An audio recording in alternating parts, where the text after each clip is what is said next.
সালামু আলাইকুম, শুভ সন্ধ্যা।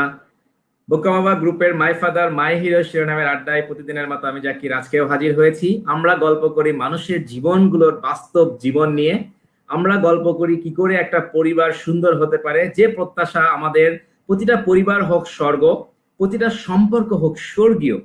মানুষেই মাঝে স্বর্গ নরক, মানুষেতেই সুরাসুর। কবি যেটা বলেছেন যে মানুষই পারে তার ভিতরে স্বর্গের শান্তি প্রশান্তি, মানুষই পারে তৈরি করতে।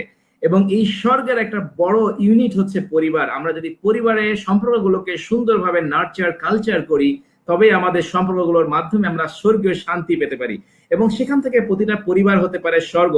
এবং এই স্বর্গের ভিতরে সৃষ্টিকর্তা প্রদত্ত যে অ্যাঞ্জেলিক আরেকটা বেবি বা একটা মানুষ আসে, সেই মানুষ আসে এই পৃথিবীতে একমাত্র নাজুক প্রাণী আকারে। একমাত্র মানুষই আসে সবচেয়ে নাজুক আকারে এই পৃথিবীতে, যাকে তিলে তিলে তিলে তিলে বড় করতে হয়। এবং আমরা যারা বাবা মা, আমরা যারা পরিবারের কর্তা, তারাই কিন্তু এই মানুষকে আসল মানুষে পরিবর্তন করার সমস্ত পদক্ষেপগুলো নিয়ে থাকি।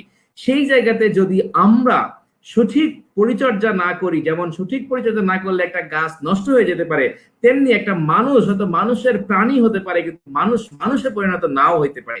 সেই আড্ডা, সেই আলোচনাগুলো প্রতিদিন আমরা করে থাকি। সেই ধারাবাহিকতায় আজকে আমরা 73তম দিনে, 73তম দিনে আমাদের সাথে একজন বিশেষ বিশেষ অতিথিকে আমরা যুক্ত করতে পেরেছি।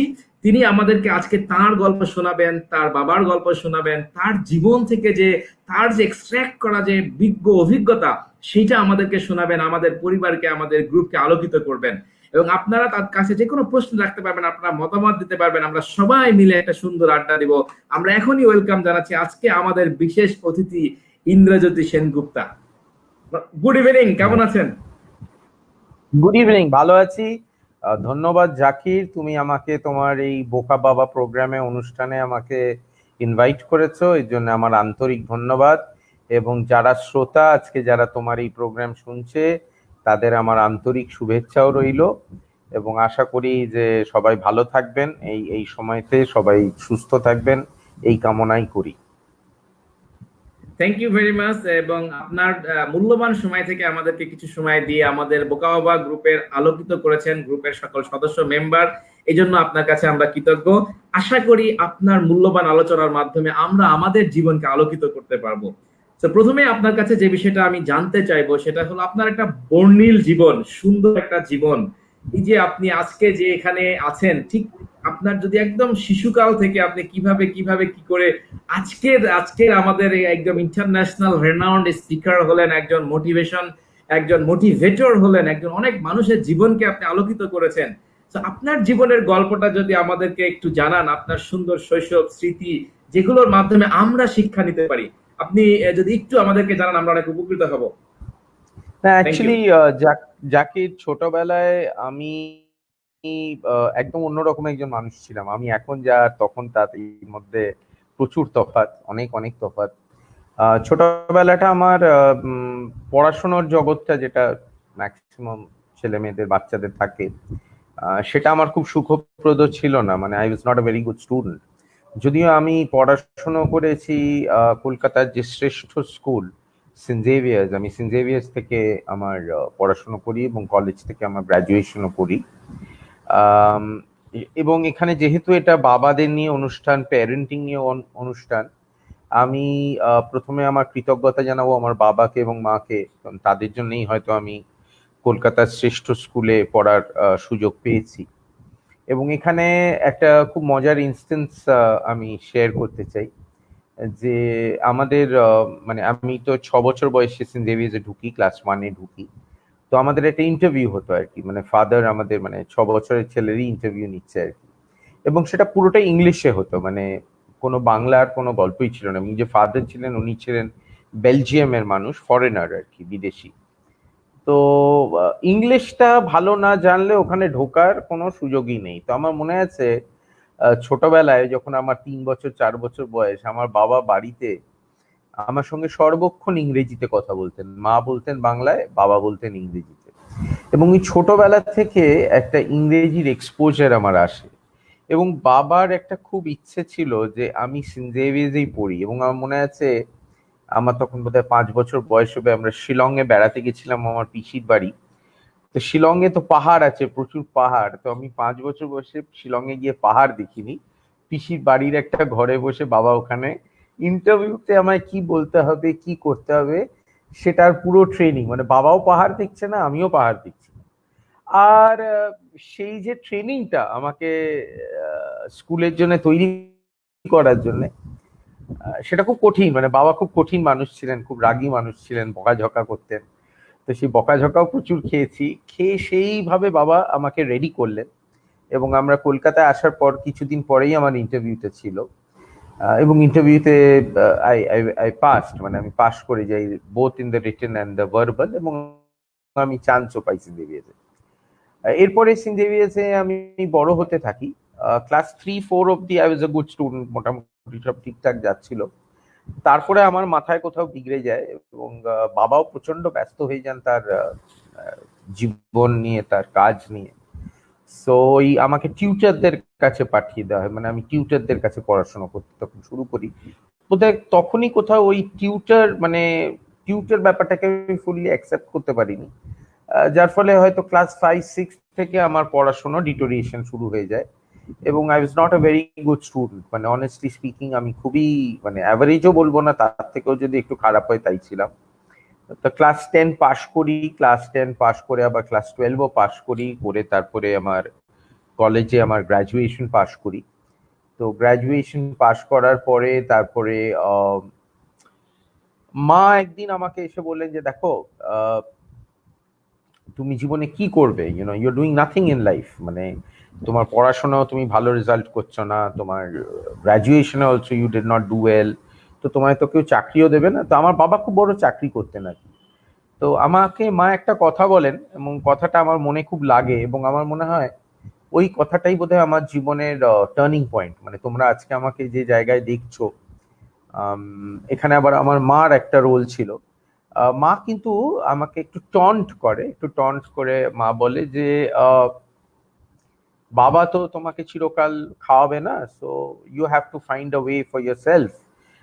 তুমি এখন যাও, ক্লাবে সাঁতার কাটো, মজা করো, আনন্দ করো, কিন্তু এটা তো খুব কম সময়ের জন্য।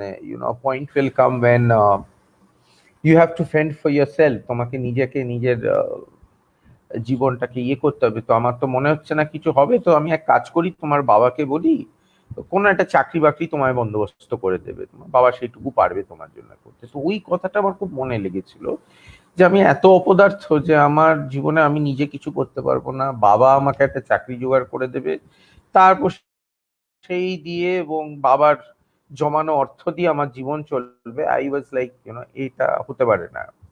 তো আমি তখন বাবারই এক খুব ঘনিষ্ঠ বন্ধু ছিল, তার সঙ্গে দেখা করে বলি, আঙ্কেল আমাকে একটু পথ দেখাও, আমি কি করবো বুঝতে পারছি না, আমার তো এই অবস্থা। তখন সে বলে যে কোম্পানি সেক্রেটারিশিপ বলে একটা প্রফেশনাল ডিগ্রি আছে, তুমি এটা করো, কিন্তু এটা করতে গেলে দিনে প্রায় 15-16 ঘন্টা পড়াশোনা করতে হবে। তা যে মানুষটা পড়াশোনা করেইনি, টিল গ্রাজুয়েশন আমি সাংঘাতিক ফাঁকি পাচ্ছিলাম, একদম পড়তামই না। হয়তো পড়লে অনেক দারুণ কিছু করতে পারতাম রেজাল্ট স্কুলে বা কলেজে, আমি পড়িনি। কিন্তু ওই যে আমি কোম্পানি সেক্রেটারিশিপে ঢুকি ইন দ্য ইয়ার 1990, 1990 সালে, এই কোম্পানি সেক্রেটারিশিপ পরীক্ষা পাশ করা ভীষণ কঠিন। মানে এটা পাশ করতে অন্তত 4-5 বছর অ্যাভারেজ প্রত্যেক মানুষেরই লাগে, এবং আমাদের সময় আরো শক্ত ছিল।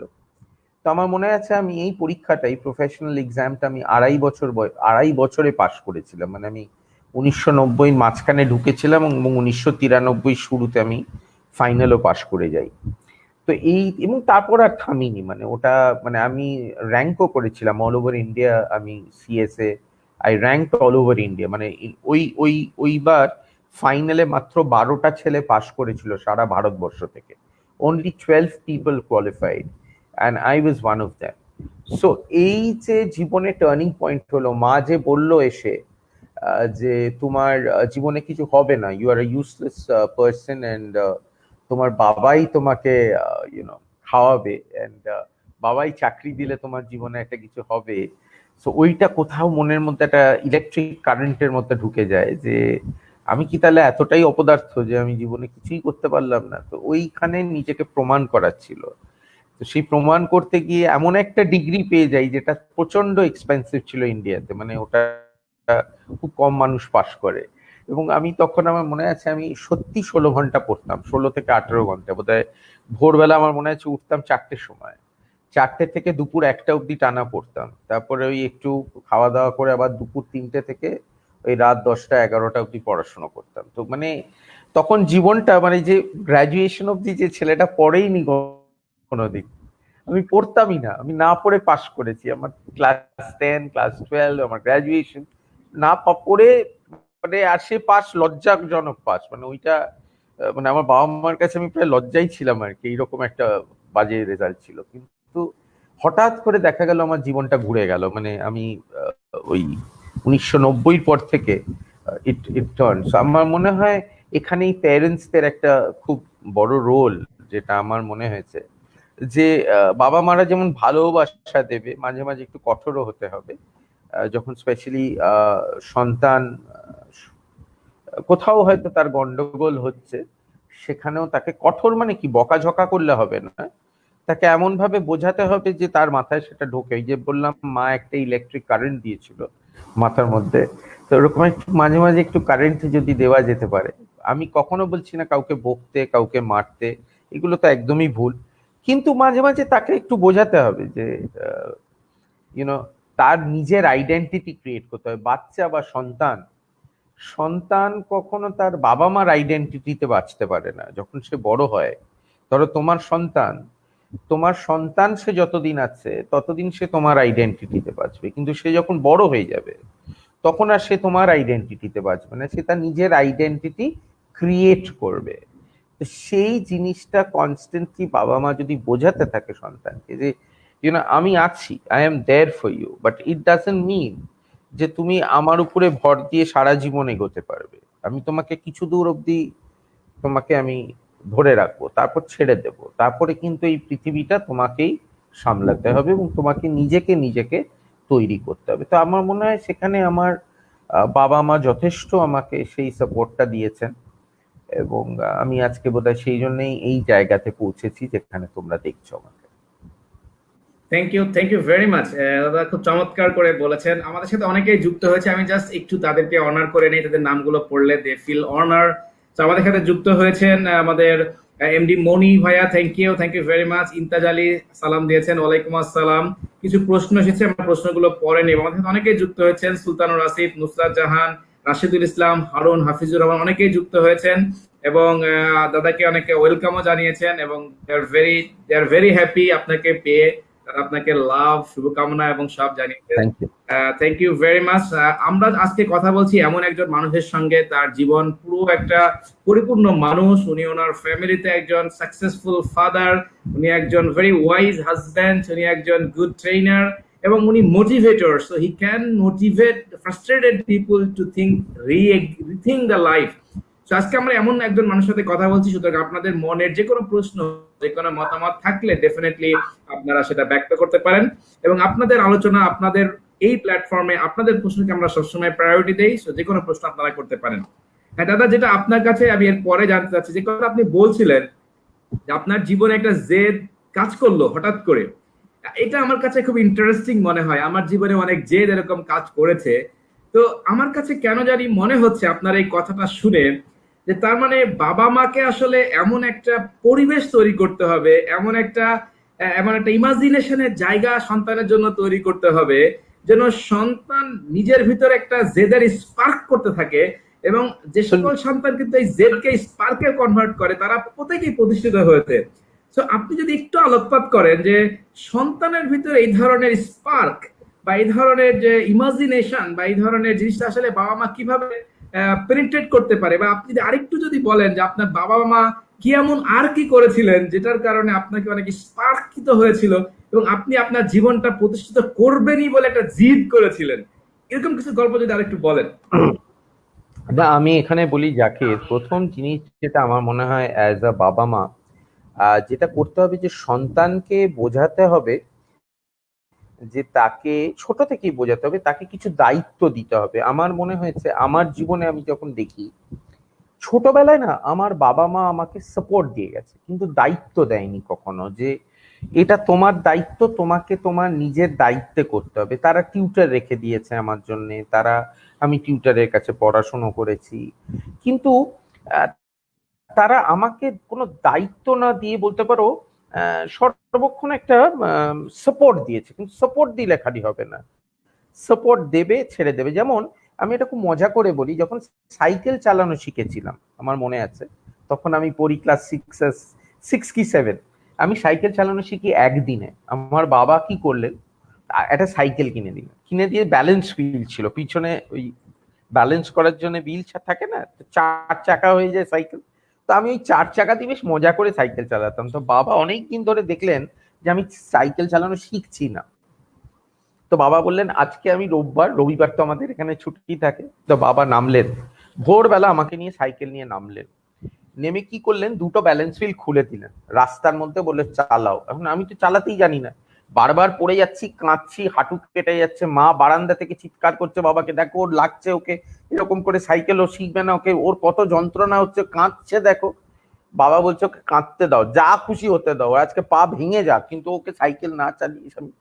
তখন বাবা কি করলেন, আমাদের যে বাড়িতে দারোয়ানটা ছিল তাকে বললো সাইকেলের পিছনটা ধরো, সে পিছনটা ধরলো, আমি চালাচ্ছি আস্তে আস্তে, এই করতে করতে সকালে শুরু করলাম, এই বিকেল নাগাদ আমার ব্যালেন্স এসে গেল, আমি সাইকেল চালানো শিখে গেলাম।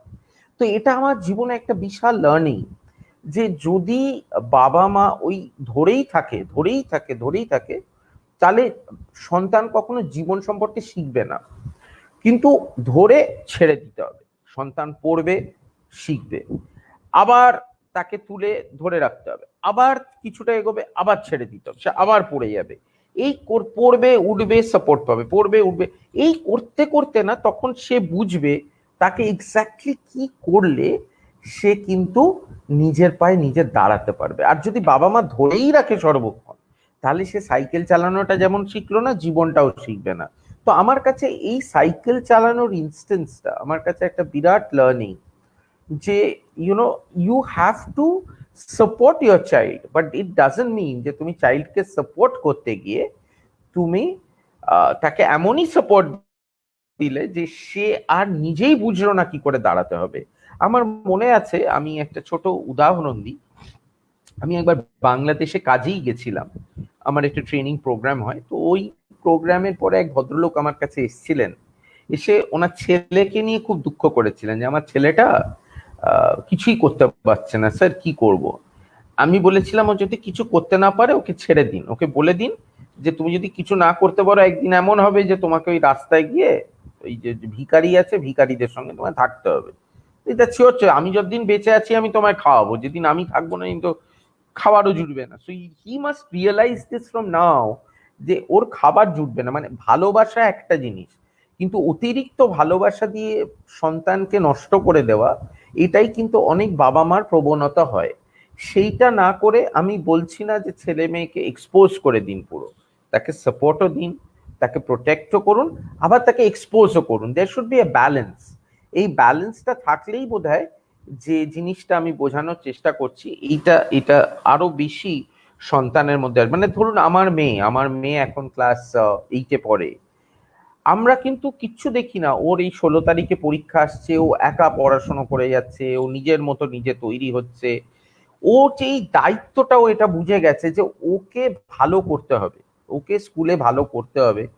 আমরা কিন্তু ওকে একবারও বলি না তুই বই পড়, তুই বই খুলে পড়তে বস, তুই কটা পড়া চ্যাপ্টার পড়লি।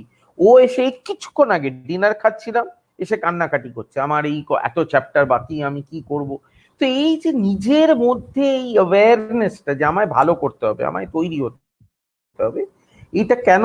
কারণ আমরা এখন তাকে ছেড়ে দিয়েছি, আমরা কিন্তু ধরে নেই তাকে, তাকে ছেড়ে দিয়েছি। তো এই মাঝে মাঝে ছেড়ে দিতে হবে। যাকে তুমি কি ঘুড়ি উড়িয়েছো? হ্যাভ ইউ এভার কোনোদিন ঘুড়ি উড়িয়েছো? বুঝেছি। ঘুড়িতে তুমি দেখবে, তুমি যত লাটাইটাকে চেপে রাখবে, সুতোটাকে ছাড়বে না, ঘুড়িটা উঠবে না। যেই লাটাই থেকে সুতোটা ছাড়তে শুরু করবে, ঘুড়িটা পো পো পো পো করে উঠে অনেক উঁচুতে চলে যাবে।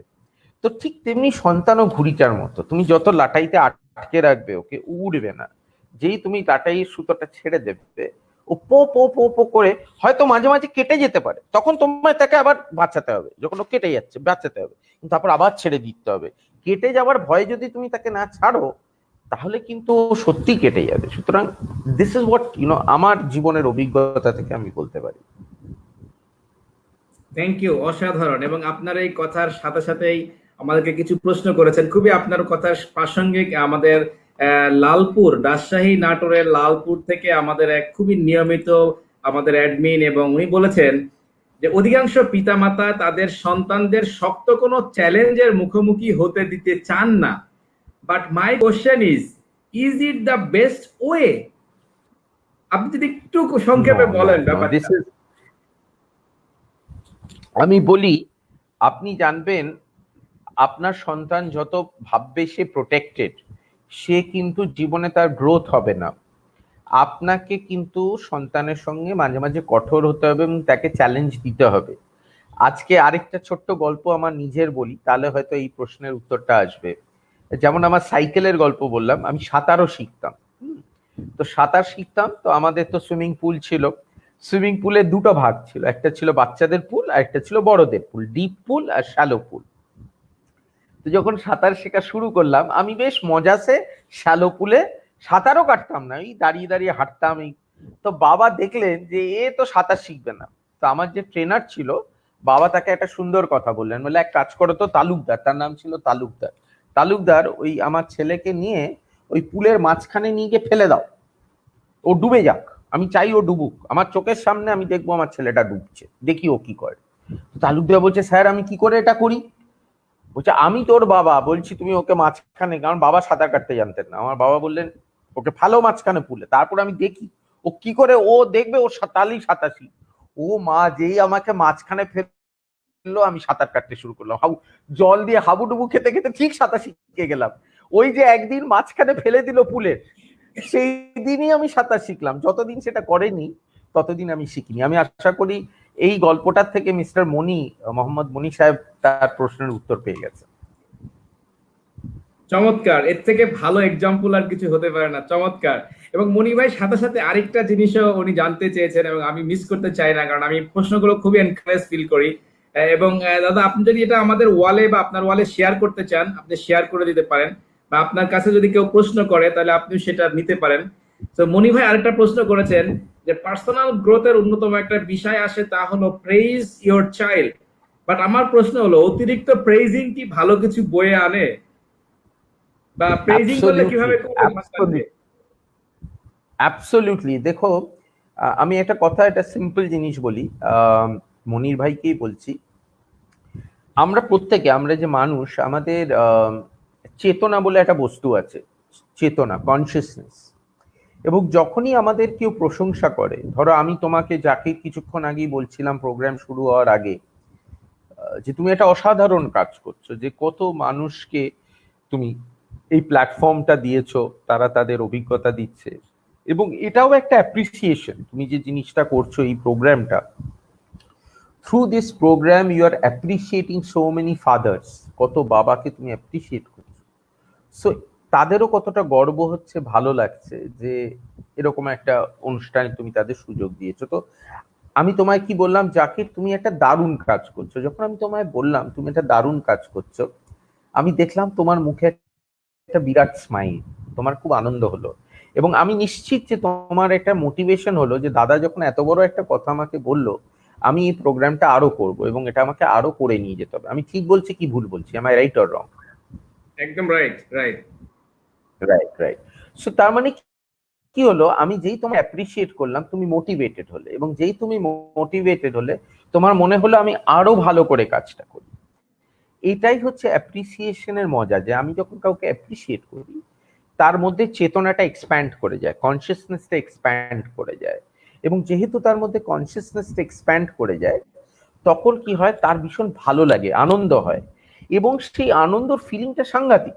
এই যে তুমি শুরুতেই বললে যে দাদা ইজ ফ্রম ইন্ডিয়া, বা একজন খুব বড় স্পিকার, একজন এই সে, আমার হয়তো কেন জাকির এত বলছে, কিন্তু মনে মনে বেশ ভালো লাগলো, জাকির কি সুন্দর আমার একটা ইন্ট্রোডাকশন দিল, তাই তো? তো আমার চেতনাটা তখন এক্সপ্যান্ড করলো। এবং তখনই কি হয়, আমি ভাবলাম যে আমি জাকির প্রোগ্রামটা আরো ভালো করে করি, আরো সুন্দর সুন্দর গল্প বলি। তো এটা কিন্তু প্রত্যেক মানুষের একটা, this is the nature of every human being. প্রত্যেক মানুষের নেচারটাই এরকম, যে অ্যাপ্রিসিয়েশন সবাই ভালোবাসে। মনির ভাইকে যদি আমি বলি, যে মনির ভাই, আপনি যে এত মন দিয়ে প্রোগ্রামটা শুনছেন, আপনার এত ভালো লাগছে এবং আপনি এই প্রশ্নগুলো রাখছেন, এতে আমার খুব ভালো লাগছে that you are so attentive towards this programme, এবং আপনি এত একজন কিন লার্নার যে আপনাকে আপনার এই চিন্তা সত্যি অসাধারণ। মনির ভাই মনে হবে ওয়াও, দাদা আমাকে বললো যে yes I am attentive to this program. Monir ভাই আরো মন দিয়ে এই প্রোগ্রামটা শুনবে, আরো প্রশ্ন তার মনে আসবে। তো এটাই হচ্ছে নিয়ম। তো অ্যাপ্রিসিয়েট যেই আপনার সন্তানকে করবেন, তার মনে হবে আমি আরো ভালো করে কাজটা করি। আমি একটা এখানে এক্সাম্পল দিই, মানে এই ব্যাপারটাই এরকম যে এখানে দুভাবে জিনিসটাকে দেখতে হয়, সন্তানকে অ্যাপ্রিসিয়েটও হতে হয়, আবার উস্কেও দিতে হয়। যেমন আমার মা আমাকে উস্কে দিয়েছিল, উস্কেও দিতে হবে এবং অ্যাপ্রিসিয়েটও করতে হবে। এখানে আমি আরেকটা ছোট্ট এক্সাম্পল দিই, একটা গল্প শেয়ার করি। আমার মেয়ে তখন ক্লাস 1-এ পড়ে, না 2-তে পড়ে, 2-তে পড়ে বোধহয়। তো এর আগে ও যতবার স্পোর্টসে পার্ট নেয় ও জেতে না, কোনো মেডেল ওয়েডেল জেতে না। তো আমি ওকে বললাম, ও তখন ক্লাস 2-তে পড়ে, যে তুই জীবনে কোনোদিন মেডেল জিতবি না, তোকে ওই সাইডে দাঁড়িয়ে দাঁড়িয়ে দেখতে হবে, লোকে মেডেল পরবে গলায়, আর তোর দ্বারা কিছু হবে না। সেইবারই ও প্রথম ব্রোঞ্জ মেডেল জেতে। ও বলে, বাবা আমি এত রেগে গেছিলাম তোমার উপরে যে আমাকে তোমার একটা মেডেল এনে দিত। তারপর আমি ওকে এত অ্যাপ্রিসিয়েট করি যে তার পরের বছরও 2টো গোল্ড মেডেল জেতে, 2টো গোল্ড মেডেল স্পোর্টসে জেতে। তো অ্যাপ্রিসিয়েশনের মজাটা হচ্ছে এটাই, মানে এই যে ব্যালেন্সটা, অ্যাপ্রিসিয়েট তো নিশ্চয়ই করতে হবে, অ্যাপ্রিসিয়েশন ছাড়া হবে না, কিন্তু there has to be a balance. মানে অ্যাপ্রিসিয়েটও যেমন করব, ঠিক তেমনি তাকে কিন্তু মনে করিয়ে দেবো যে তাকে কিভাবে এবং কোথায় নিজেকে তুলে ধরতে হবে। আই থিঙ্ক দিস ব্যালেন্সটা থাকলেই, তাহলেই হবে। মানে appreciation is not bad, appreciation is definitely needed, but there should be a balance। মানে এই ব্যালেন্সটা মেনটেন করলেই আমার মনে হয় আহ, জিনিসটা আরো সুন্দর করে সন্তানকে বড় করা যাবে। চমৎকার দাদা, দারুণ উপস্থাপনা এবং খুবই লজিক্যালি আপনি সুন্দর এক্সাম্পল সহকারে বলেছেন। আশা করি আমরা সবাই আমাদের জীবনে এগুলো প্রয়োগ করতে পারবো এবং আমরা প্রত্যেক মানুষই আসলে সুন্দর একজন পরিপূর্ণ মানুষ হবো এবং পরিবারটাকে আমরা স্বর্গে পরিণত করতে পারবো। দাদা, আপনার কাছে আমার একটা জানতে চাওয়া, সেটা হলো যে আপনার বাবা বা আপনার প্যারেন্টস যারা ছিলেন, তাদের এমন কোন স্ট্র্যাটেজি বা কৌশল, আপনি অনেকগুলো অলরেডি শেয়ার করেছেন, এমন কোন স্ট্র্যাটেজি বা কৌশল আপনি দেখেছেন যেটা আসলে আসলেই আপনার কাছে মনে হয় যে মাই ফাদার মাই হিরো? আমরা যে শিরোনামে আমাদের এই আড্ডাটা দেই, যে মাই ফাদার মাই হিরো, ঠিক এরকম কোনো স্মৃতি বা কোনো গল্প আপনি কি একটু শেয়ার করলে আমরা সেখান থেকে অনেক কিছু শিখতে পারবো। নিশ্চয়ই নিশ্চয়ই, আমি বলি, যখন আমরা ছোট ছিলাম, আমার বাবা খুব ট্রাভেল করতেন, মানে বাবা খুব বড় চাকরি করতেন, তো ওনাকে কলকাতায় থাকতে পারতেন না, উনি প্রায় বম্বে, দিল্লি, জয়পুর প্রায় যেতে হতো, মানে ভেরি ফ্রিকুয়েন্ট ট্রাভেলার ছিলেন। তো আমাদের সময়, আমরা যখন ছোট ছিলাম, আমাদের এয়ারপোর্টে, কলকাতা এয়ারপোর্টে একটা গ্যালারি মতো ছিল, যেটা এখন দেখি চিটাগং এ গেলে দেখতে পাই, খুব মজা লাগে। চিটাগং এয়ারপোর্টে এই গ্যালারিটা আছে, যে গ্যালারি থেকে লোকে দেখতে পায় প্লেন উঠছে নামছে। কলকাতা এয়ারপোর্টে আর সেই গ্যালারি নেই, কিন্তু আমরা যখন ছোট ছিলাম ওই গ্যালারিটা ছিল।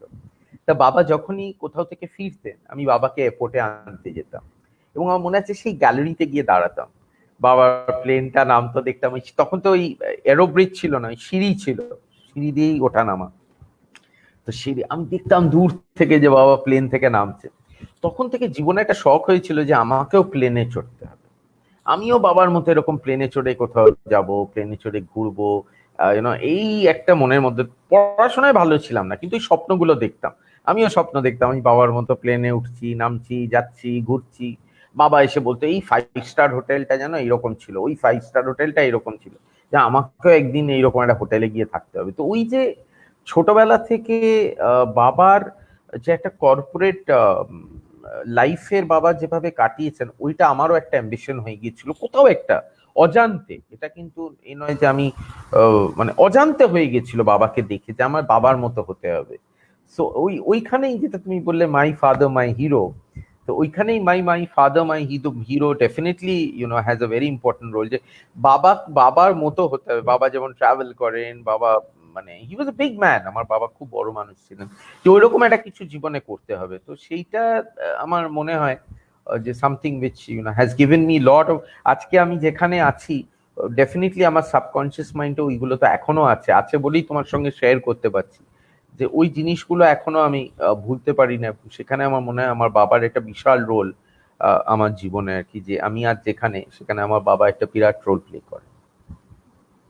Exactly, thank you very much. এবং ঠিক এটার সাথে সম্পূরক আরেকটা জিনিস আমি আপনাকে বলতে চাইবো, যে আমরা আসলে প্রত্যেকেই কিন্তু আমাদের সন্তানের কাছে হিরো হতে চাই বা হওয়া উচিত। তো একটা আদর্শ বাবা হতে গেলে অর্থাৎ প্রতিটা সন্তান যেন তার বাবাকে একদম অকপটে মনের গভীরে বাস্তবিকভাবে সত্যিকার অর্থেই হিরো মনে করতে পারে। তো এরকম বাবা হতে গেলে আসলে সন্তানের সাথে বাবার সম্পর্কটা কেমন বা বাবা ব্যাপারটা কোন লেভেলের লিডারশিপে থাকা উচিত, যেন পরিবারের সবাই বাবাকে একজন হিরো বলেই মনে করে, সন্তান তো করেই, পরিবারের সবাই যেন মনে করে he is the right leader. এই বাবার কি কি গুণাবলী থাকা উচিত বলে আপনি মনে করেন যখন সন্তান তাকে হিরো মনে করবে? দেখো, বাবা should be an example to the child, to the family. এবং এখানে আমার সব থেকে বড় যেটা মনে হয় আজকের দিনে, মানে দেখো, টাইমস হ্যাভ চেঞ্জড। মানে আমি যখন ছোট ছিলাম আর আমার সন্তান এখন যখন ক্লাস 8-এ পড়ে, এই দুটো সময়ের মধ্যে কিন্তু অনেক তফাৎ। মানে আমার ছোট মানে হচ্ছে ইন দ্য 1970s, আমি 1968-তে আমার জন্ম।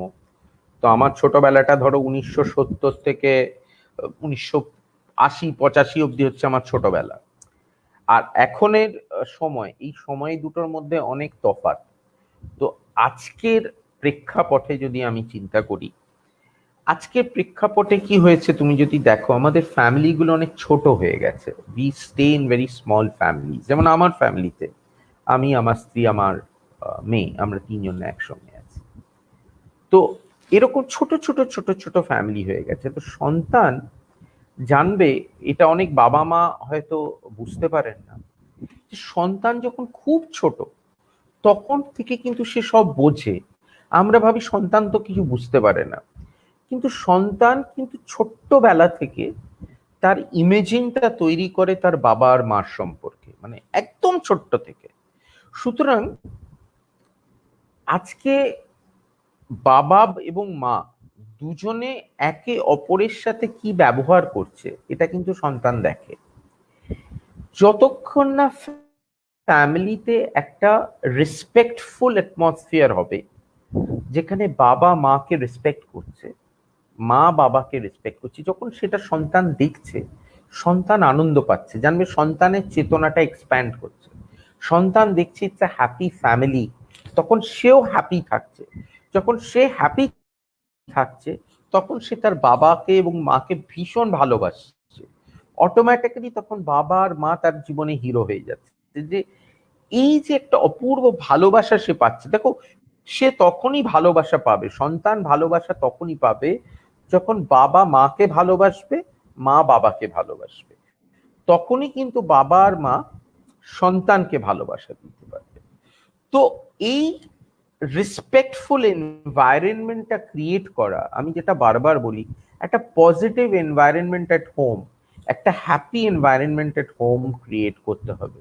কিন্তু উল্টো দিকে যদি দেখি, if it's a disturbed family, যেখানে বাবা এবং মা সর্বক্ষণ নিজে একে অপরকে দোষারোপ করছেন, একে অপরের প্রতি মানে রেসপেক্ট অতটা নেই, সেখানে সন্তান কিন্তু সেটা দেখছে। এবং সন্তান যখন সেটা উইটনেস করছে যে বাবা মাকে রেসপেক্ট করে না, বা মা বাবাকে রেসপেক্ট করে না, বা কেউ কাউকে রেসপেক্ট করে না, তখন তারও কিন্তু রেসপেক্ট টুয়ার্ডস দ্য প্যারেন্টস কমে যাচ্ছে। যার ফলে সে কিন্তু তার প্যারেন্টসদের, দেখো, হিরো হতে গেলে তোমাকে একটা বিরাট কিছু কাজ করতে হবে তা নয়। আজকে ধরা যাক, আমি একটা ছোট গল্প দিয়ে তোমাকে এটা বোঝাতে পারবো, আমি যেটা বোঝানোর চেষ্টা করছি। ডক্টর এপিজে আব্দুল কালামের নাম নিশ্চয়ই তুমি শুনেছো। উনি আমাদের ভারতবর্ষের প্রেসিডেন্ট ছিলেন এবং উনি একজন বিশাল মানুষ, এবং আমরা বলতে পারো ভারতবাসীরা তাকে নমস্কার করি, তাকে ভীষণই শ্রদ্ধার চোখে আমরা। এবং ভারতবাসী কেন, আমি বাংলাদেশে গেছি, বাংলাদেশে মানুষের সঙ্গে কথা বলেছি, বাংলাদেশের মানুষরাও তাকে পূজনীয়, মানে খুবই শ্রদ্ধার চোখে দেখে। তো এই ডক্টর এপিজে আব্দুল কালামের একটা গল্প আমার মনে পড়ছে। ডক্টর এপিজে আব্দুল কালামের বাবা কিন্তু খুব বিশাল কিছু ছিলেন না, খুবই সাধারণ অত্যন্ত গরিব ঘরের সন্তান ছিলেন এপিজে। তো একদিন ডিনারে রুটি খেতে দেওয়া হয়েছে, রুটি। তো মা বাবাকে রুটিটা দিয়েছে, বাবা রুটিটা খেয়ে বলছে বাহ ভালো হয়েছে, অথচ এপিজে খেয়ে দেখছে রুটিটা পোড়া, বার্ন্ট। ও পরে বাবাকে গিয়ে বলছে বাবা তুমি বললে ভালো হয়েছে কিন্তু রুটিটা তো পোড়া ছিল, খাওয়া যাচ্ছে। বলছে তোমার মা সারাদিন অনেক পরিশ্রম করে যে আমাদের এই যে রুটিটা খেতে দিয়েছে এটাই অনেক বড়, এর জন্য তাকে ভালোবাসা দাও, রেসপেক্ট দাও। রুটিটা পোড়া না পোড়া নয় সেটা ইম্পর্টেন্ট নয়। এই যে ছোটবেলা থেকে এপিজে এটা শুনলো যে তার বাবা তার মাকে কতটা রেসপেক্ট দেয়, তখনই কিন্তু তার বাবা তার হিরো হয়ে গেল, যে ওকে এটাই তার মানে this is what is life. এবং এটা থেকেই কিন্তু আজকে এপিজের মতো একজন মানুষের জন্ম হয়েছে। তো আমার মনে হয় এই রেসপেক্টেবল এনভায়রনমেন্টটা যখন তৈরি করা যাবে, একটা environment of respect within the family, তখনই বোধহয় সন্তান বাবাকে ওই যেটা তুমি বললে মাই হিরো হিসেবে দেখতে শুরু। চমৎকার। এবং এপিজে আবুল কালাম আজাদের যে গল্পটা বললেন এটা আমরা অনেক অনেক ইম্প্যাক্টফুল একটা গল্প। এবং আসলেই একটা সন্তান কিন্তু ছোটবেলাতেই আসলে পারফেক্ট একটা সাবকনসিয়াস মাইন্ডে ইমেজ তৈরি করে যেটা পার্মানেন্ট হয়ে যায় এবং এটা থেকে যায় এবং এটা সে বিভিন্ন জায়গায় গল্পের মাধ্যমে বলে। এবং সে অনেক যখন আপনি আপনি বলছেন যে আপনারই কি এত বয়সের পরেও কিন্তু আপনি সেই ছোটবেলার গল্পগুলো, যেগুলো সাইকেল চালানোর গল্প যেটা বললেন, সাবকনসিয়াস মাইন্ড এটা কিন্তু রয়ে গেছে। ইভেন আমি শিওর যে আপনি যখন আরো সিনিয়র হবেন, এজ হবেন, তখনও আপনি এই গল্পটা বলতে পারবেন এবং আপনার নাতিকেও আপনি এই গল্পটা বলতে পারবেন বা শোনাতে পারবেন বলে আমরা মনে করি। তো এই কারণেই বাবা মাকে ডেফিনেটলি সন্তান খুবই অল্প বয়স থাকতেই খুবই প্রচন্ড রকমের ওয়াইজ এবং ভালো মানে বিহেভিয়ার করতে হবে। Thank you. আমাদের সাথে অনেকেই যুক্ত হয়েছেন, আমাদের সাথে সতীনাথ দা যুক্ত হয়েছেন, উনি কলকাতা থেকে দেখছেন দাদা। উনি বলছেন জাকির দাদা ও আজকের অতিথিকে অসংখ্য ধন্যবাদ। থ্যাংক ইউ সতীনাথ দা। এবং আপনার পরিবারের জন্য শুভকামনা, আপনার পরিবার অনেক ভালো কাটুক। আপনার কোনো প্রশ্ন থাকলে অবশ্যই আজকে আমাদের এই বিশেষ বিশেষ স্পিকারকে আপনি অবশ্যই করতে পারেন, আমরা আপনার প্রশ্ন অবশ্যই নেব। আমাদের কাছে আরেকটা প্রশ্ন এসেছে, আমাদের মনি ভাইয়া প্রশ্নগুলো দিয়েছেন। দাদা আমি প্রশ্নগুলো নিচ্ছি কারণ ওখান থেকে আলোচনাগুলো করলে ভালো ইফেক্টিভ হবে। উনি বলেছেন আমার সন্তান যদি কোনো ভুল সিদ্ধান্ত নেয় আর সেটা বুঝতে পেরে যদি আমি আমার সন্তানকে নিষেধ করি, কিন্তু সে যদি আমার কথা না শুনে, তাহলে আমার করণীয় কি, বা এই ধরনের ক্ষেত্রে আমার করণীয় কি আসলে বাবা হিসেবে? দাদা আপনি যদি একটু আলোকপাত করেন।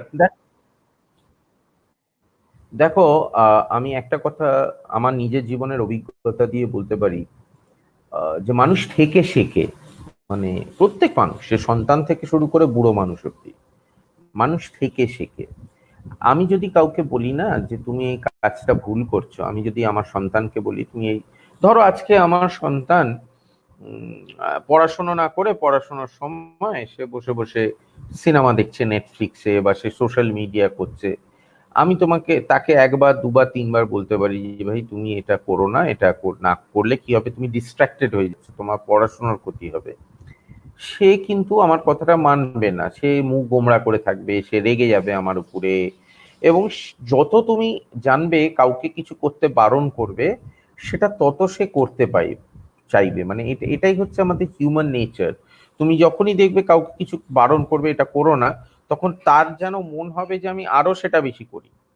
তো এই জন্যে বারণ না করে তাকে বোঝানো যে এইটার এই হতে পারে, এবার যদি সে সেটা না বুঝে তাকে করতে দিন, সে করে সে নিজে বুঝবে, যখন তার নিজের উপলব্ধি হবে। জানবেন মানুষ কখন চেঞ্জ করে, কখন সে সঠিকটা বোঝে, যখন সে সেটাকে নিজে উপলব্ধি করে। মানে আমি যতক্ষণ না উপলব্ধি করব যে আমার কি করা উচিত, আমি কিন্তু কারোর কথা শুনবো না। আমার নিজের স্বয়ং উপলব্ধি হতে হবে। আমার 8 বছর ক্লাস 8-এ পড়ে আমার যে মেয়ে, 13 বছর বয়স, ওর নিজের মধ্যে উপলব্ধি হয়েছে যে ওকে ভালো রেজাল্ট করতে হবে। তো ওকে আমি বলিনি, ওটা ওর নিজের উপলব্ধি। তো যখন মানুষ নিজে উপলব্ধি করে কিছু করে, তখন তার যে আউটকামটা হয়, তার যে রেজাল্টটা হয়, that is much better rather than forcing something on the child. তো চাইল্ডকে আপনি যত ফোর্স করবেন সে ততই ওটা করবে, সে আপনাকে না বলে করবে। আপনি তাকে বললেন তুমি সোশ্যাল মিডিয়া দেখো না, ফেসবুক আর এসব দেখো না, সে আপনার সামনে দেখবে না, সে আপনার পিছনে গিয়ে সে সব করবে। আমি এখানে আরেকটা মজার গল্প দিয়ে বলি, একটা সিম্পল একটা খুব মজার গল্প শেয়ার করবো। এটা আমি একটা বইতে পড়েছিলাম, একজন খুব বড় লেখক, আমেরিকার একজন খুব বড় লেখক, সে তার মাকে গিয়ে বললো যে মা আমি না মদ খাবো, ড্রিঙ্ক করব।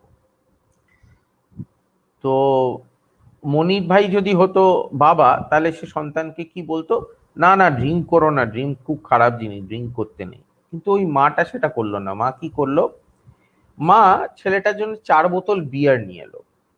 বিয়ার নিয়ে এসে ছেলেটাকে বললো খাও, এই 4 বোতল বিয়ার আমার সামনে খাও। এই 4 বোতল বিয়ার তোমাকে একসাথে খেতে হবে, তোমাকে আমি কিন্তু ছাড়বো না যতক্ষণ না এটা শেষ করবে 4 বোতল। এবং 4 বোতল বিয়ার খেলেই তুমি এরপরে আবার মদ খেতে পারবে, আমি তোমায় পয়সা দেবো মদ খেতে, কিন্তু তুমি আগে এই 4 বোতল বিয়ার শেষ করো। তুই লেখক বলছেন যে আমি প্রথম বোতল বিয়ার খাওয়ার পরে দ্বিতীয় বোতল বিয়ার খেতে গিয়ে বমি করে ফেলি, এবং আমার সেই মদের প্রতি এতটাই আসক্তি হয়ে যায় যে আমি তারপর থেকে জীবনে আর কোনোদিন মদ ছুঁইনি। তো এই জিনিসটা বোঝা যে তাকে জোর করে বন্ধ না করে তাকে যদি বোঝানো যায় সঠিকভাবে, যতক্ষণ না তার উপলব্ধি হবে, তার যখন একবার উপলব্ধি হয়ে গেল যে মদটা বাজে, সে আর মদে যায়নি। কিন্তু যদি বাবা তাকে বারবার বারণ করতো যে মদ বাজে, খাস না খাস না, তার আরো মনে হতো আমি মদটা খাই। সুতরাং বেশি বাধা না দিয়ে তাকে বোঝান, তাকে সঠিকভাবে বোঝান, সে বুঝলে পরেই দেখবেন সেই জিনিসটা পার্মানেন্ট হয়ে যাবে, তখন আর আপনাকে তাই সেটা নিয়ে চিন্তা করতে হবে না, সেটা তার মাথায় পার্মানেন্টলি ইনগ্রেইনড হয়ে যাবে। চমৎকার চমৎকার এক্সাম্পল। এবং মদের এক্সাম্পলটা দাদা একদম জটিল, এইটা তো মানে কি বলবো আর, মানে কঠিন এক্সাম্পল। আমি অনেক কিছু শিখলাম দাদা, একদম চমৎকার, অসাম অসাম। দাদা এখানে আমি জাস্ট আরেকটা জিনিস জানতে চাই, আপনি খুব সুন্দর করে বলেছেন। আমরা অনেক সময় বলে থাকি যে পজিটিভ এবং নেগেটিভ, রাইট? যে আমাদের সবসময় পজিটিভ চিন্তা করতে হবে, হ্যাঁ আমাদের সলিউশন ওরিয়েন্টেড হেড, মানে আমাকে সলিউশন চিন্তা করতে হবে, এই যে বিষয়গুলো। তো একটা সন্তান আসলে একটা জীবন তো অনেক বড়। তো একটা বাবা মা আসলে কিভাবে একটা সন্তানকে একটু সলিউশন হেডেড করতে পারে, বা মানে পজিটিভ মাইন্ডসেটে রাখতে পারে, সে যেন পজিটিভ জিনিসগুলো দেখতে পারে তার বন্ধু বান্ধবীর অথবা পরিবেশের, অথবা সে যেন কোনো প্রবলেমে পড়লে হতাশ না হয়ে যায়, সে যেন সলিউশন নিয়ে চিন্তা করতে পারে, সে যেন ইমাজিন করতে পারে প্র্যাকটিক্যালি কি কি সমাধান হতে পারে। এটা কিভাবে সন্তানের ভিতরে ইনস্টিল করা যেতে পারে বাবা মা হিসেবে, একটু যদি আপনি আলোকপাত করেন, আপনার অনেক অভিজ্ঞতা। নিশ্চয়ই। না দেখো, এটা একটা মানে এই জিনিসটা এমন, জানবে সন্তান বাবা মার কাছ থেকেই শেখে, মানে সে কিন্তু আর অন্য কোথাও থেকে শেখে না।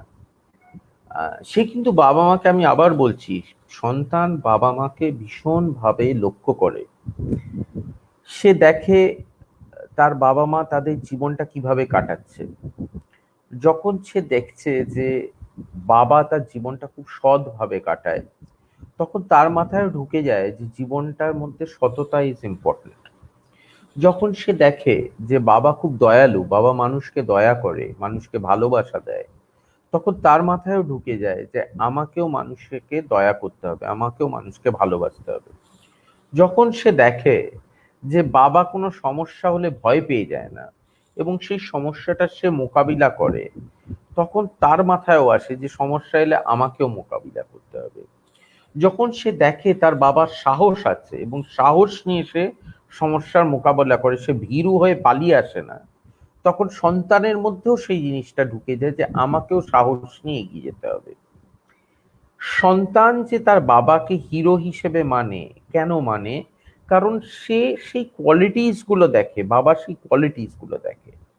সুতরাং আজকে যদি আমি চাই আমার সন্তান will be focused, will have a positive mind and will be focused towards solution, তাহলে আমাকেও সেটা হতে হবে। মানে আমি অ্যাজ আ ফাদার, আমার মধ্যে সেই পজিটিভ মাইন্ডসেটটা রাখতে হবে, আমাকে পজিটিভ একটা লাইফ লিড করতে হবে, আমাকে সলিউশন বের করতে হবে প্রবলেমের।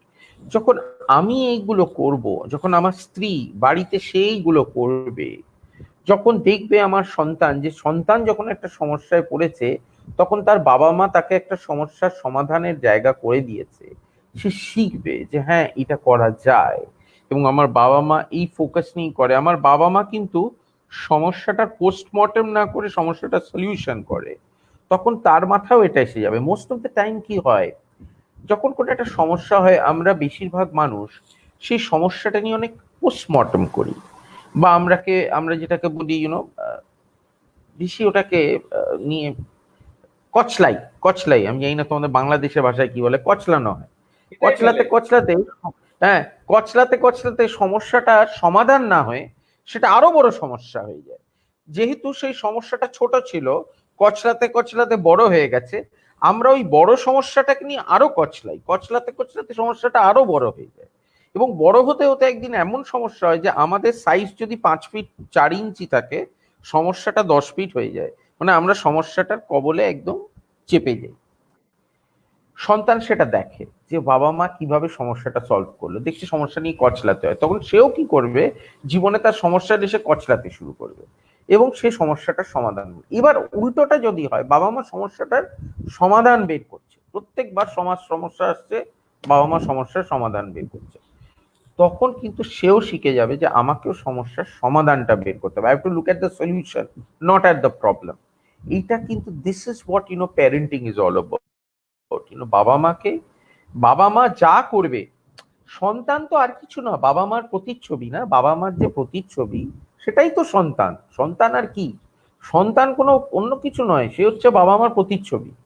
তো সেই প্রতিচ্ছবিটা তখনই সঠিক হবে, ভালো হবে যখন বাবা মা ঠিক হবে। বাবা মাই যদি ভুল হয় তাহলে প্রতিচ্ছবিটাও ভুল হবে।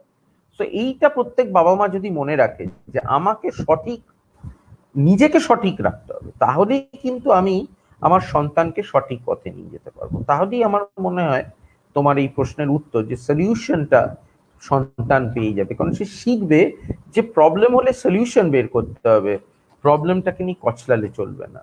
কেন প্রবলেম হলো না ভেবে প্রবলেমটা কি করে সলভ করব, ওয়াই না বলে সো হোয়াট বলে প্রবলেমটাকে সলভ করতে হবে। এটাই যখন সন্তান শিখে যাবে, সন্তান সব প্রবলেম সলভ করতে পারবে। চমৎকার, অসাধারণ আপনি আলোকপাত করেছেন এবং আপনি যে অ্যানালাইসিসটা দিয়েছেন আমার কাছে অত্যন্ত ভালো লেগেছে। এবং যে কারণে আমাদের এই আড্ডা, বোকা বাবার মাধ্যমে আমরা বাবা মাদেরকে কিছুটা হলেও যদি একটু সচেতনতা করতে পারি, পরিবারগুলো হয়ে যাবে স্বর্গ। এবং এটাই আমাদের প্রত্যাশা, যে কথা আমরা সবসময় বলি, আমরা চাই প্রতিটা পরিবার হবে স্বর্গ এবং প্রতিটা সম্পর্ক হবে স্বর্গীয়।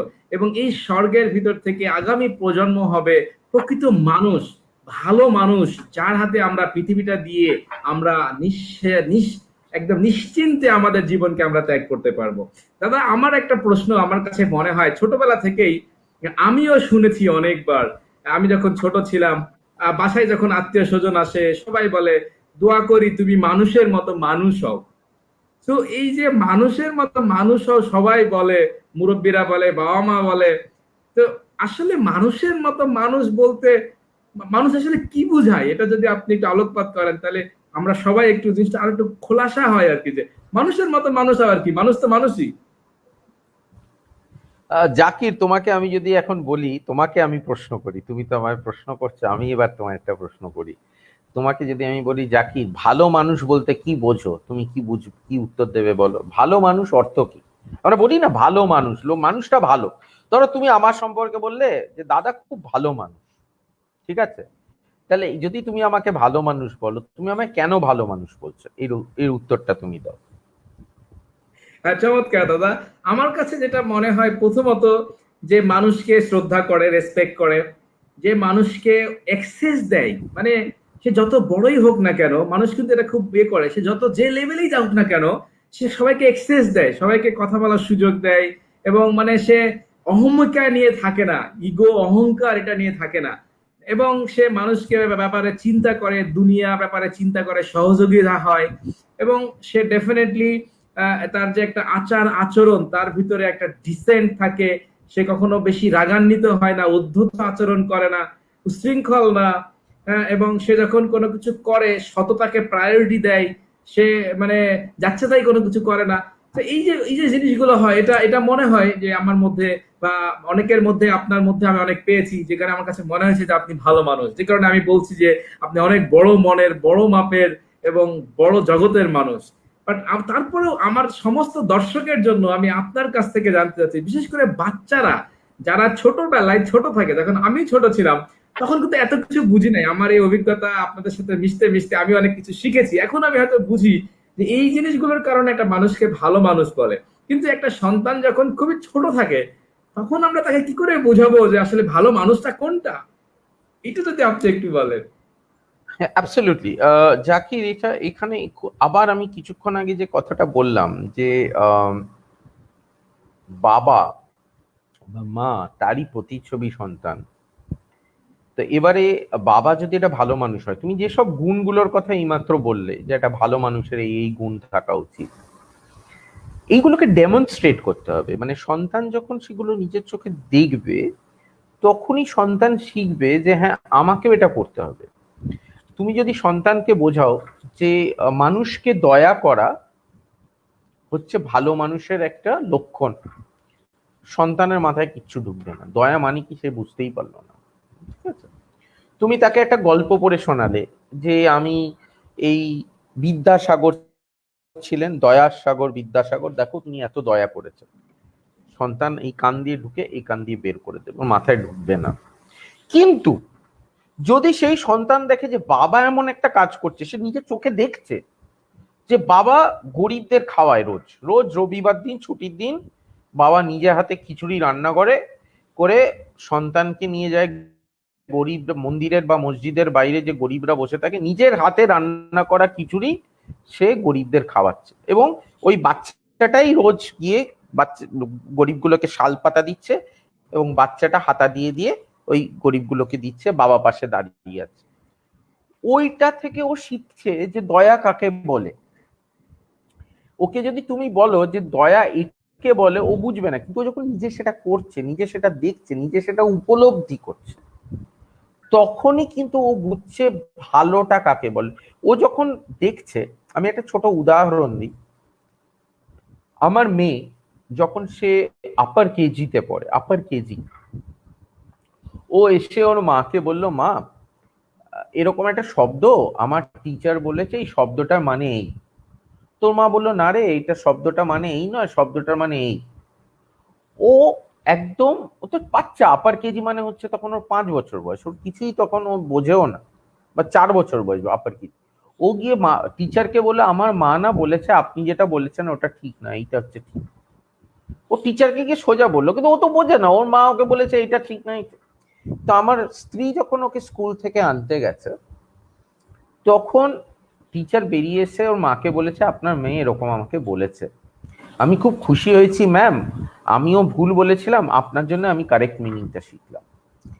আমরা সেদিন আমার মেয়েকে বকাঝকা করিনি যে তুই কেন টিচারকে এরকম বললি, আমরা ওকে অ্যাপ্রিসিয়েট করলাম, বললাম যে সর্বক্ষণ বি আপরাইট, সততাকে যা হবে বি অনেস্ট। এর ফলে কি হলো, ও যখন বড় হতে থাকলো, একবার ওর স্কুলে একটা পরীক্ষা হয়, অঙ্ক পরীক্ষা হয়েছিল। তো ও যখন পেপার দেখছে, ও দেখছে ম্যাম ভুল করে 1 নম্বর ওকে বেশি দিয়েছে, মানে ওকে 25-এ 25 দিয়েছে, ওর পাওয়া উচিত 24-এ 25। ও তখন ক্লাস 4-এ পড়ে বা 5-এ পড়ে। ও গিয়ে ম্যামকে পেপারটা দিয়ে বললো, ম্যাম আপনি না আমাকে একটা এক্সট্রা মার্ক দিয়েছেন, আমার পাওয়া উচিত 24, আপনি। ম্যাম বললো, ও হ্যাঁ সত্যি তো, আমার ভুল হয়ে গেছে, ম্যাম 24 দিয়েছে। এবং সব ক্লাসের সামনে দাঁড় করিয়ে ওকে বলেছে, এই দেখো, আমার মেয়ের নাম রোশন, রোশনকে দেখো যে রোশন কিরকম অনেস্ট, এবং এসে ওর অঙ্ক পেপারে কারেক্ট করিয়ে দিয়ে গেল, নম্বর 24 করে। ওর মনের মধ্যে, এবং আবার আমরা ওকে অ্যাপ্রিসিয়েট করলাম যে এটাকেই, এভাবেই জীবনটাকে করবি, যার ফলে ও আজও ও টিচারদের সঙ্গে সোজাভাবে কথা বলে, ওর যেখানে সমস্যাও বলে। পরে এরকমও হয়েছে যে জিওগ্রাফিতে ম্যাপেও এরকম নম্বর বেশি দিয়েছে, ও গিয়ে নম্বর কম করিয়েছে। হয়তো অন্য বাবা মা বকাবকি করবে, তোকে কে বলেছিল পাকামি করতে, তোকে নম্বর বেশি দিয়েছিল, তুই নিজের নম্বর কাটিয়ে এলি, হয়তো অনেক বাবা মা বলবে। আমরা বলেছি যে বি অনেস্ট, তুই নম্বর কাটাবি কিন্তু ডিসঅনেস্টি করবি না, তুই তোর যেটা সৎ। এই যে ওকে ছোটবেলা থেকে ও দেখছে যে বাবা মা এই সততাটাকে অ্যাপ্রিসিয়েট করছে, ও একটা সৎ মানুষ হবে।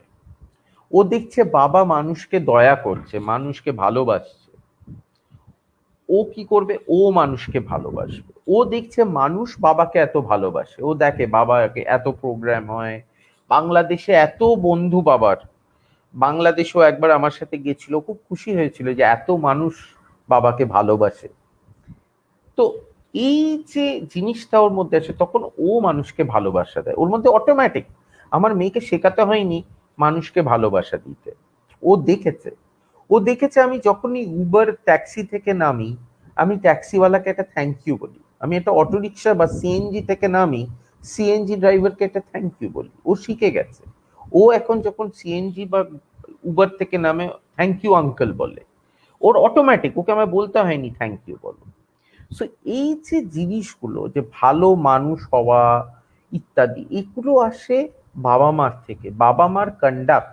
আবার বারবার একই কথা বলবো, সন্তান হচ্ছে বাবা মার প্রতিচ্ছবি। বাবা মা যা করবে সন্তান তাই করবে। তো বাবা মা যদি ভালো মানুষ হয়, ভালো কাজ করে, সন্তানও ভালো কাজ করবে। সন্তানকে এটা বলে লাভ নেই তুই মানুষের মতো মানুষ হ, উল্টোটা হওয়া উচিত। বাবা মা নিজেকে বলা উচিত যে আমাকে মানুষের মতো মানুষ হতে হবে। আমি যদি মানুষের মতো মানুষ হই, আমার সন্তানও মানুষের মতো মানুষ হবে।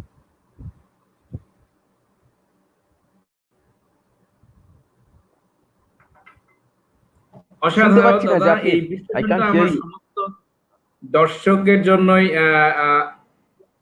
এখন শোনা যাচ্ছে তো? হ্যাঁ হ্যাঁ, ইয়েস ইয়েস। আমার সমস্ত এখানে যারা বাবারা আছেন, আমরা এই জন্যই বাবাদেরকে বোকামি বলছি, কারণ আমরা বলছি যে আমরা বাবা হিসাবে আসলে বোকামি করি। সন্তানকে বসের মতো মানুষ হয়ে বলে তো লাভ নেই, আমাকে বলতে হবে, বরং আমার নিজেকে বলতে হবে যে আরে মানুষের মতো মানুষ হও, নইলে তো সন্তান মানুষ হবে না। হ্যাঁ, তুমি সৎ ঠিক। থাকো, নইলে তো তোমার সন্তান ঝামেলা হবে। হ্যাঁ, তুমি ঘুষ খাও না, নইলে তো সন্তান খারাপ হবে। আমরা বাবাকে কিন্তু বলি না, আমরা নিজে অন্যায় করে যাচ্ছি আর সন্তানকে বলছি তুমি এটা করো না। তো যে কারণে আমাদের এই বোকা বাবা প্ল্যাটফর্মে আমরা বোকা বাবা নামটা দিয়েছি, যে আমরা আসলে বাবারা বোকামি করছি, অথচ আমি সন্তানকে ভালো চাচ্ছি, আমার আগামী প্রজন্ম ভালো চাচ্ছি। আমি টিচারের কাছে এক্সপেক্ট করছি যে আমার সন্তান যেন ভালো হয়। হ্যাঁ, আমি ট্রেনিং এ পাঠাচ্ছি, আমি কোচিং সেন্টারে পাঠাচ্ছি, নাচে গানে বিভিন্ন জায়গায় পাঠাচ্ছি যেন আমার সন্তানটা ভালো মানুষ হয়। কিন্তু আমি নিজে ভালো হওয়ার জন্য আমি ট্রেনিং নিচ্ছি না। আমি নিজেকে সংশোধন করার জন্য নিজের কোথায় কোথায় উন্নতির জায়গা আছে, নিজের কি ভুলটা আছে সেটা কিন্তু আমি অ্যানালাইসিস করছি না। তো এই কারণে আমি নিজেকে বোকা বলছি বাবা হিসাবে। তো এই কারণে আমরা সমস্ত বাবাদেরকে রিকোয়েস্ট করব যে আমরা যেন নিজেরা সচেতন হই, সন্তানকে ভালো মানুষ হই, ভালো মানুষ হও, এই দোয়া না করে সৃষ্টিকর্তার কাছে নিজের জন্য দোয়া করি যে সৃষ্টিকর্তা আমাকে ভালো মানুষ বানাও, সৃষ্টিকর্তা আমাকে ভালো মানুষ বানাও, তাহলে আমার সন্তানটা ভালো মানুষ হবে। থ্যাংক ইউ দাদা, চমৎকার ঠিক। চমৎকার কথা বলেছেন। এবং আমাদের সাথে অনেকেই যুক্ত হয়েছেন এবং বিভিন্ন পেজে এটা শেয়ার হয়েছে, অনেক ক্রাউড আছে আমাদেরকে। একটা প্রশ্ন করেছেন আমাদের আলমাস ভাই, উনি একজন টিচার, রাজশাহী নাটোরের লালপুর থেকে উনি দেখছেন। আমার মেয়ের জ্বর আসলে প্যারাসিটামল খেলেই ভালো হয়, কিন্তু ডাক্তারের কাছে না নিলে আমার স্ত্রী কোনোভাবেই মানতে চায় না, এক্ষেত্রে আমি কি করতে পারি? অনেক বাস্তব রিয়েল প্রশ্ন করেছেন দাদা, আপনার সাথে। দেখুন, আমার কথা হচ্ছে কি, আপনার সন্তান আপনার এবং আপনার স্ত্রীর, এবং আমি মনে করি যে ফ্যামিলি, যেটা আমি বারবার বলি, একটা সংসার হচ্ছে ইজ লাইক এ টিম, এবং এই টিমে মেইন খেলোয়াড় হচ্ছেন আপনি এবং আপনার স্ত্রী। আপনার এবং আপনার স্ত্রীর কমিউনিকেশন লেভেলটা খুব ক্লিয়ার হতে হবে। এর মধ্যে সন্তানকে জড়িয়ে লাভ নেই। আপনার স্ত্রী যদি মনে করেন যে জ্বর হলে ডাক্তারের কাছে যেতে হবে, এবং আপনি যদি মনে করেন প্যারাসিটামল খেলে ঠিক হবে, তার মানে আপনারা দুজনে কিন্তু একভাবে চিন্তা করছেন না, আপনাদের চিন্তাটা তফাৎ আছে। এবং অনেক সময় এই চিন্তার তফাতের থেকে উঠে আসে দ্বন্দ্ব, এই দ্বন্দ্ব থেকে চলে আসে কলহ, এবং এই কলহটা এসে আপনার সন্তানের জীবনে মানসিকভাবে খুব বেশিভাবে এফেক্ট করে। তো আমার মনে হয় যে আপনাদের দুজনের শান্তভাবে আলোচনা করা প্রয়োজন। কি জন্যে? একটাই কারণে, কারণ জানবেন আপনাদের রিয়াকশনস গুলো আপনাদের সন্তানের উপর ডাইরেক্টলি এফেক্ট করে। আপনাদের সন্তান যদি দেখে যে মা বলে ডাক্তারের কাছে নিয়ে যাও আর বাবা বলে প্যারাসিটামল খাওয়াও, তার মানে দুজন দুভাবে আমাকে নিয়ে চিন্তা করছে। এর ফলে কি হবে? আপনার সন্তান দেখবে যে আমার মা আমাকে, ধরা যাক আমার মা আমাকে বেশি আদর দেয়, আমার বাবা একটু কড়া, সে মা ঘেঁষা হবে এবং যা কিছু হবে সে গিয়ে মায়ের আঁচল ধরে কাঁদতে শুরু করবে। এতে কি হবে, আপনি আপনার সন্তানটাকে মানুষ করতে পারবেন না। যে কথাগুলো বলছিলাম, সেখানে যদি আপনি এবং আপনার স্ত্রী চিন্তাটা এক জায়গায় থাকে, তখন কিন্তু আপনার সন্তান জানবে এটাই সঠিক এবং আমাকে এটাই করতে হবে। সে যেই জানবে যে মার রাস্তা আলাদা আর বাবার রাস্তা আলাদা, সে কনফিউজড হয়ে যাবে। সে কোন রাস্তা নেবে সে নিজেই বুঝতে পারবে না, এবং তার মধ্যেও তখন একটা নিজের দ্বন্দ্ব শুরু হয়ে যাবে, নিজস্ব মানসিক দ্বন্দ্ব শুরু হয়ে যাবে। তো এই জন্যে আমি বারবার বলছি, যখন কিছুক্ষণ আগেই জাকির একটা প্রশ্ন করেছিল যার উত্তরে আমি বলেছিলাম যে বাবাকে মাকে রেসপেক্ট করতে হবে, মাকে বাবাকে রেসপেক্ট করতে হবে। যখন দেখবে সন্তান যে একে অপরকে, মানে বাবা মাকে রেসপেক্ট করে, মা বাবাকে রেসপেক্ট করে, মানে রেসপেক্ট মানে এটা কি? সম্মান করা কিসে? চিন্তার, ওপিনিয়ন, থটস, সব কিছুতে একে অপরকে শ্রদ্ধা করে।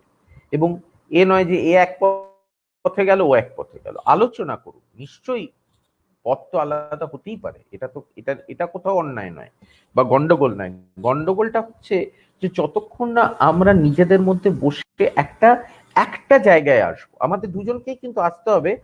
আইদার আমায় আসতে হবে যে না আমিও ডাক্তারের কাছে নিয়ে যাব, নইলে আমার স্ত্রীকে আসতে হবে না প্যারাসিটামলই খাওয়াতে হবে। কিন্তু যেই দুজন দুদিকে হয়ে গেল, কনফিউশনের সৃষ্টি হয়ে যাবে বাচ্চার মধ্যে।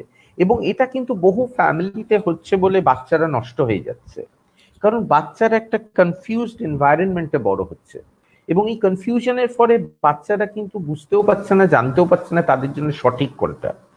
কারণ তারা মার কাছ থেকে একরকম সিগন্যাল পায়, বাবার থেকে একরকম সিগন্যাল পায়।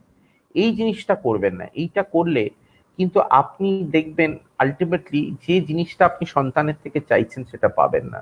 সুতরাং এই ক্ষেত্রে আমি বলবো আলোচনা করুন নিজেদের মধ্যে, এবং একটা এমন সিদ্ধান্তে আসুন যে আপনার সন্তানের কাছে কনফিউশন না থাকে।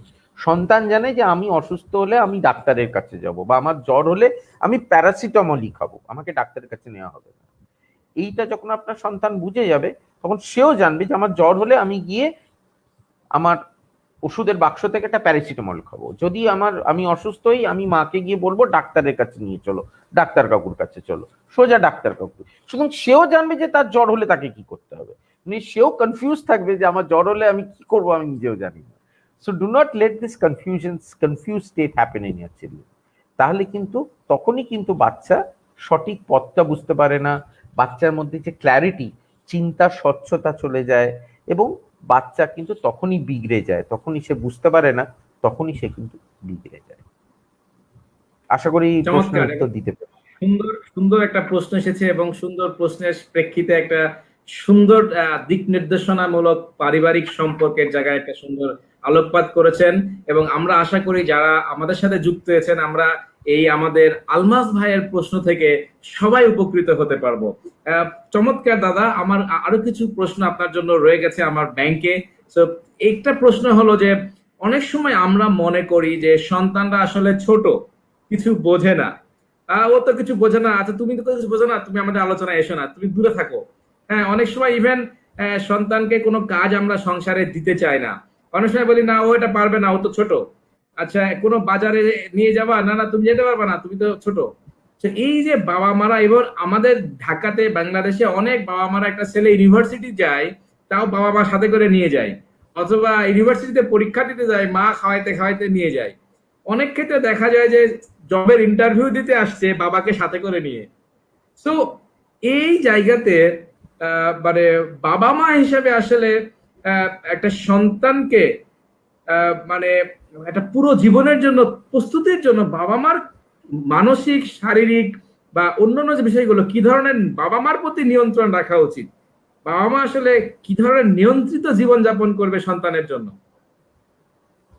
দেখো আমি আবার বলছি যে সন্তানকে, সন্তান চিরকাল সন্তান থাকবে না, সন্তানও বড় হবে। সন্তানও, যে তুমি বললে কলেজে পড়ছে, ইউনিভার্সিটিতে পড়ছে, চাকরিতে যাচ্ছে,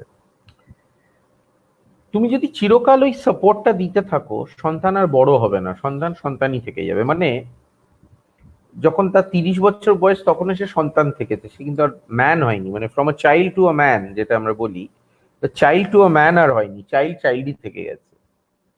তার ফলে তার আর গ্রোথ হবে না।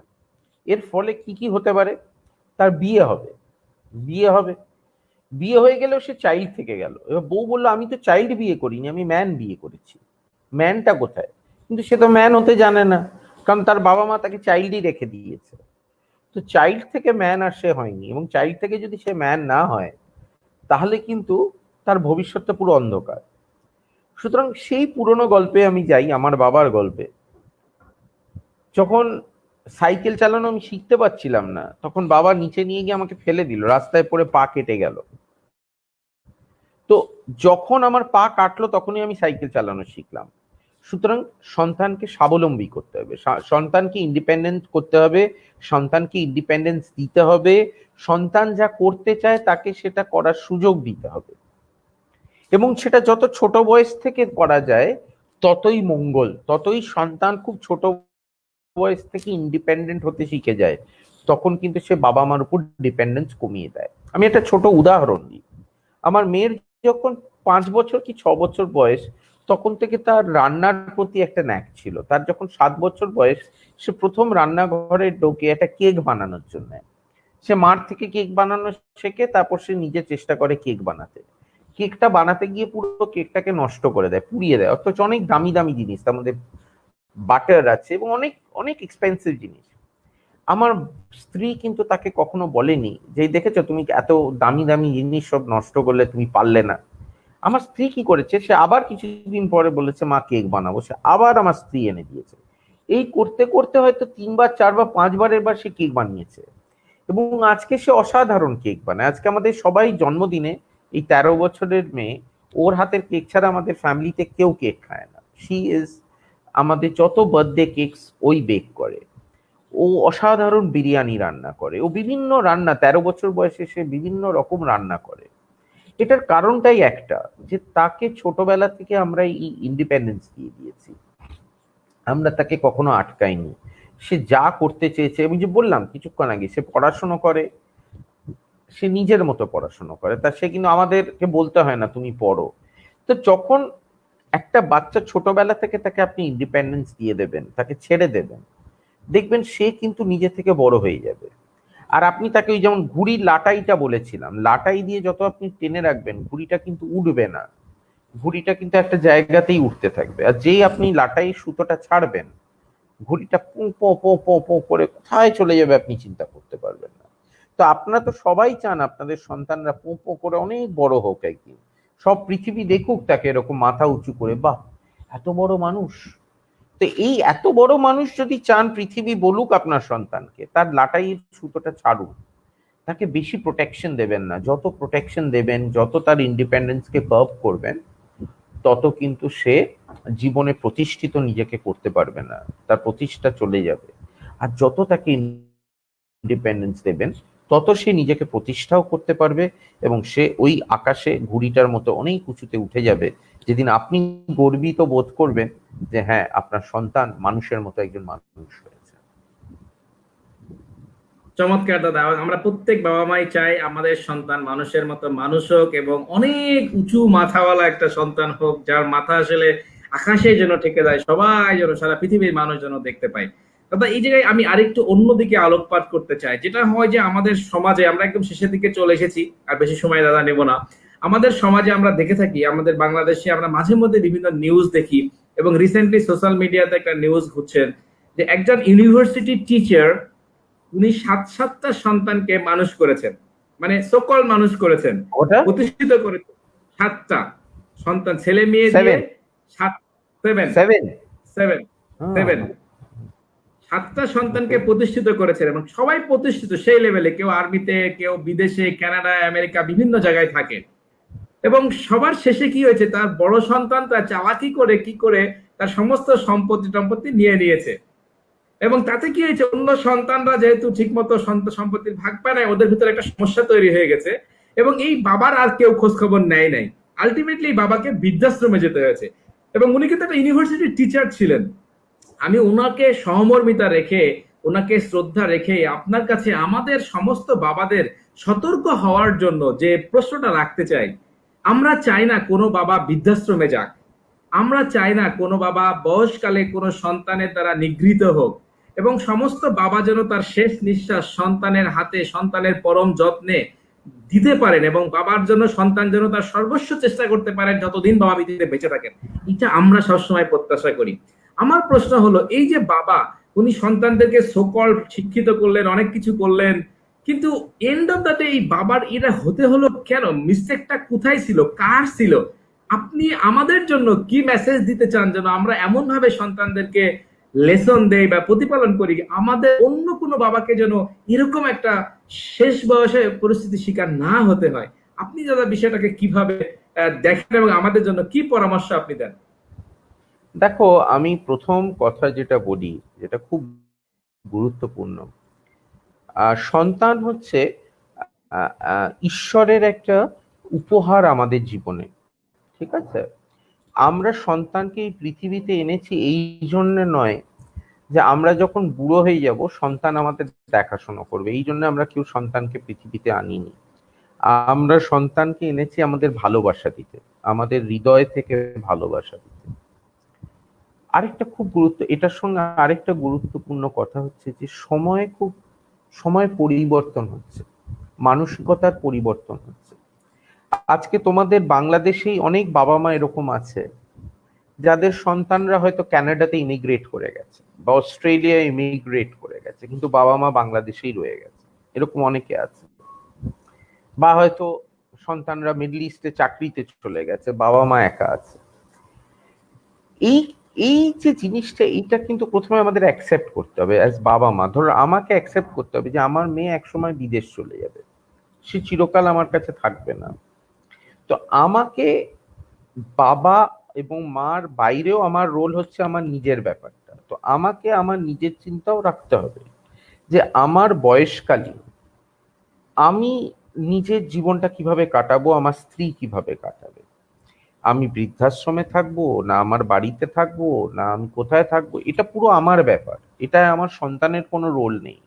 আমার সন্তানের রোল হচ্ছে তাকে আমি ভালোবাসা দেব, শিক্ষা দেব, তাকে মানুষের মতো একটা মানুষ করব। সে পৃথিবীকে দেবে, আমার জন্য সে আসেনি।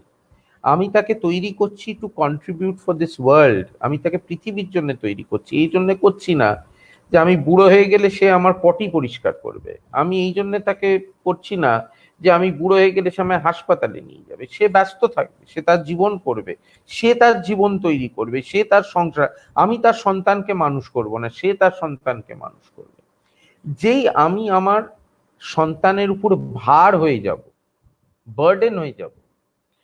তুমি বলছো না বাবা মাকে ভালোবাসা, বলছো বয়স্ক বাবা মাকে ভালোবাসা, ভালোবাসা থাকে না কেন? থাকে না? আমরা প্রত্যেকে ব্যস্ত মানুষ, যাকে প্রত্যেকে ব্যস্ত মানুষ।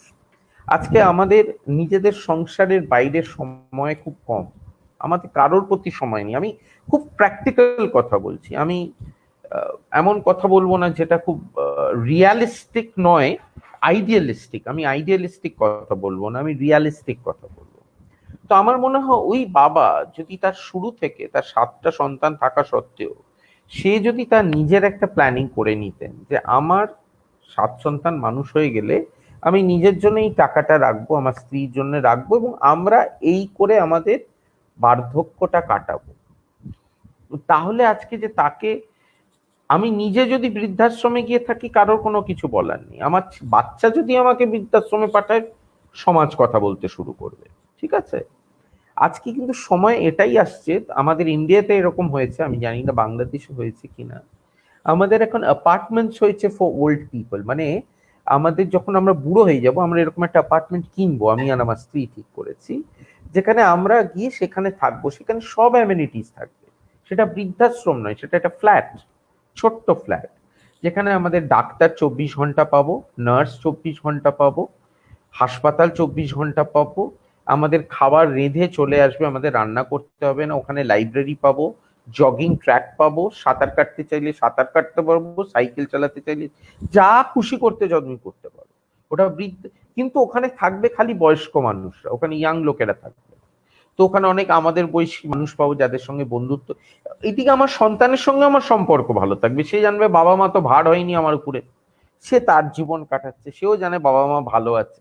তো এইটা যদি করা যায় তাহলে বোধহয় এই যে জিনিসগুলো এখন আমি শুনছি তুমি বলছো, এগুলো হয় না। এগুলো তখনই হয় যখন এক্সপেকটেশন এসে যায়। আমরা যখন সন্তানের থেকে এক্সপেক্ট করতে থাকি যে আমরা বুড়ো হলে আমাদের দেখবে আমাদের সন্তান, কিন্তু সেই জন্য সন্তানকে আমরা পৃথিবীতে আনিনি। পৃথিবীতে আমরা সন্তানকে এনেছি ভালোবাসা দিতে, আমাদের অন্তর থেকে তাকে ভালোবাসা দেব। এবং আমার আমার অন্তত বাবা হিসেবে এটাই স্বপ্ন যে আমার মেয়ে একদিন পৃথিবীকে কিছু দেবে। আজকে ধরো আমার কথা শুনে এখানে হয়তো অনেকে অনুপ্রেরণা পাচ্ছে, ঠিক তেমনি আমার মেয়েও এমন একটা জীবন বাস করবে যে তাকে দেখে পৃথিবী অনুপ্রেরণা পাবে।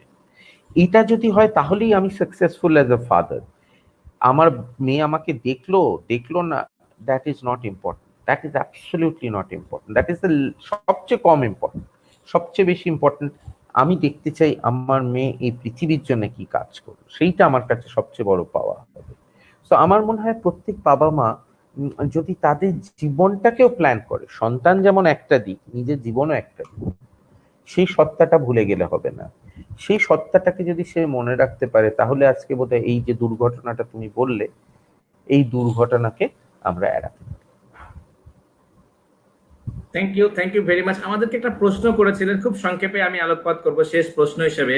আপনি যে কথাটা বললেন এইটার রেসপেক্টেই আমরা অনেক সময় সন্তানকে ভালোবাসি এবং এক্সপেক্ট করি।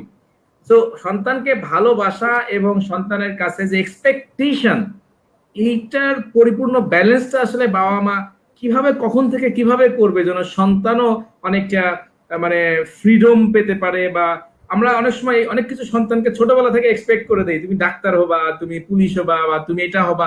বাবা মা সন্তানের উপর এক্সপেকটেশন অনেক দিয়ে দেই। এই জায়গাটা আপনি কি বলবেন দাদা? আমি আবার বলছি, আমার যেটা মনে হয় যে সন্তান হচ্ছে ঈশ্বরের একটা উপহার, it's a gift of god.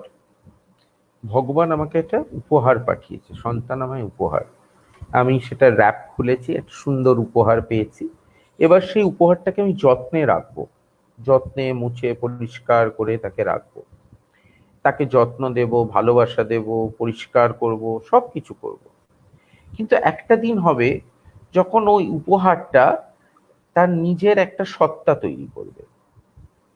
তখন আমি যদি সেই সত্তার মধ্যে বেশি ইন্টারফিয়ার করি তাহলে ঈশ্বরের উপহারটা কিন্তু আর সুন্দর হবে না।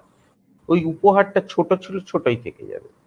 ওই উপহারটাকে যদি আমরা সুন্দর করে একটা ফুল তৈরি করতে, যেমন যেমন একটা চারাকে তুমি যদি ফুল তৈরি করতে, তোমাকে শুরুতে সার দিতে হবে, জল দিতে হবে, কিন্তু আস্তে আস্তে আস্তে একটা ফুল হয়ে যাবে, ওটা বিউটিফুল একটা ফ্লাওয়ার হবে।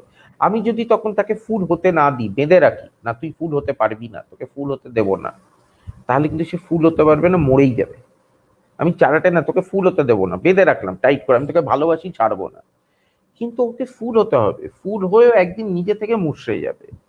তো আমাকে কিন্তু আমার সন্তানও সেরকম, তাকে আমাকে জীবন সম্পর্কে উপলব্ধি, আমার কাজ একটাই, তাকে জীবনের উপলব্ধি দেওয়া।